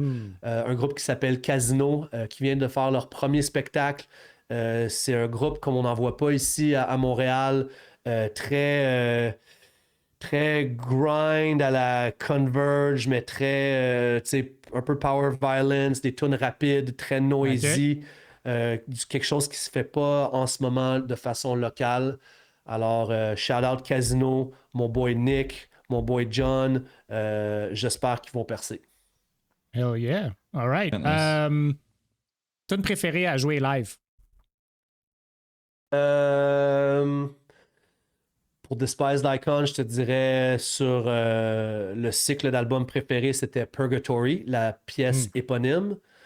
Je te dirais maintenant, le nouveau stock, ce que j'aime, c'est qu'on dirait que le nouveau stock, on s'amuse vraiment à le jouer. Puis des fois, c'est quelque chose de l'enregistrer. Puis quand c'est rendu de le jouer, t'es comme holy shit, c'est bien trop tough, c'est bien trop compliqué.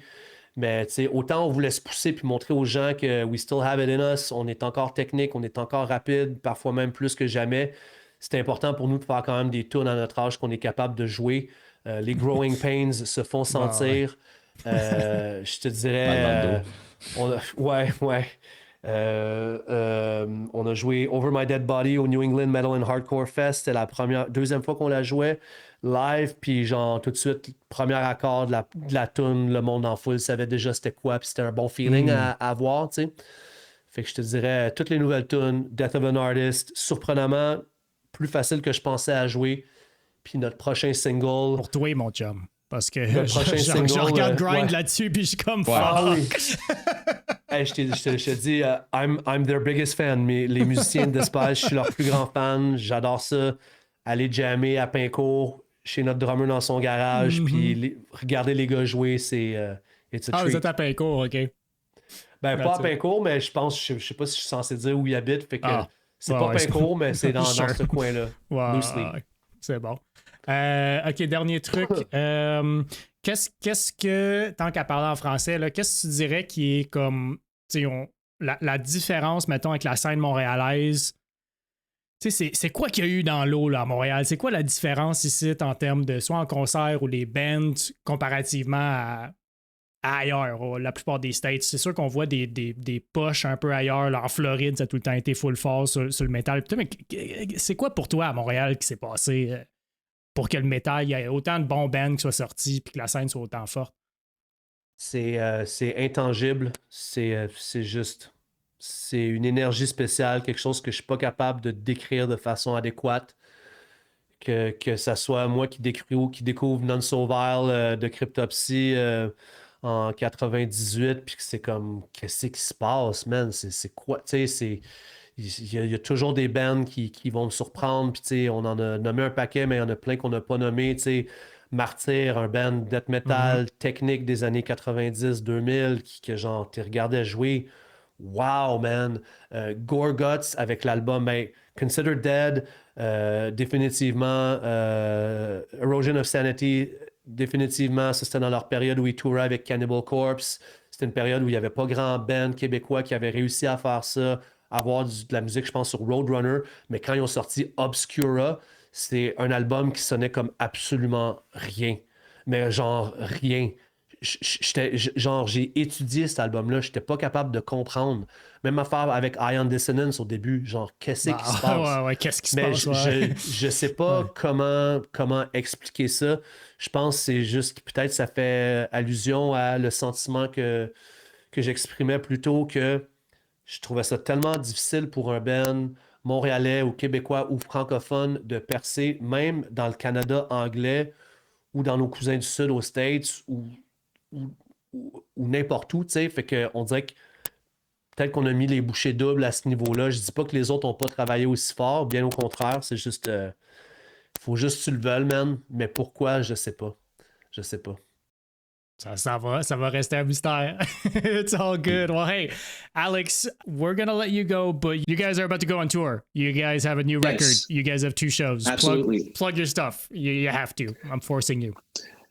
Okay. We are about to head to America in November. We'll be touring all of November with our new friends in Sangi Sugabog, who we've met a handful of times, who are super chill, down to earth, fun. They're a great band, musically speaking. It's refreshing. I can't wait to spend a month with them. Defeated Sanity, technical death metal gods, switching it up, you know, a very diverse bill. You got Corpse Pile that I've recently gotten into. If you're into that slam sound, they kick ass. They recently put out a single with, I think, the vocalist from Torture, and it's ridiculous. It's if you're at the gym listening to this right now, just turn the podcast on and listen to that track. It'll get you pumped. So we'll be on tour all of November in America. I would advise you to show up because we're not going to be back for another 2 years after that. We have a new record coming out on Halloween Day. It's called Shadow Work. It's our most introspective, our most personal effort. We've gone through great lengths to describe it on this podcast, so I shouldn't say any more, but it comes from the heart, and hopefully it goes to yours. And aside from that, it's just music. Have fun with it. There are no rules, no regulations. Just find your own individuality through it all, and have fun with it. And thanks for listening. Hell yeah, dude. Well, dude, thank you so much, man, for doing this. This was very, very, very enjoyable. Yes. I had a blast. So thank you for taking the time out of your extremely busy schedule. Thank you for choosing to do this with us as well. It's been a pleasure, man. Thank you so much. Means the world. Yeah. Absolutely. Respect is mutual, and thanks for you guys for the chat. I had a good time. Oh yeah. Awesome. We'll talk soon, my man. All right. Take care, boys. Take care. All right. Take care. If you made it to the end of this episode, thank you for watching. And hey, while you're here, hit that subscribe or follow button and a review. If you're watching or listening on a podcast platform, it would mean the world, and it helps out more than you know. A big thank you as well to all of our supporters over on Patreon and on Twitch. New episodes every week, links to our Patreon, Discord, and socials in the description. We'll see you soon. We're out.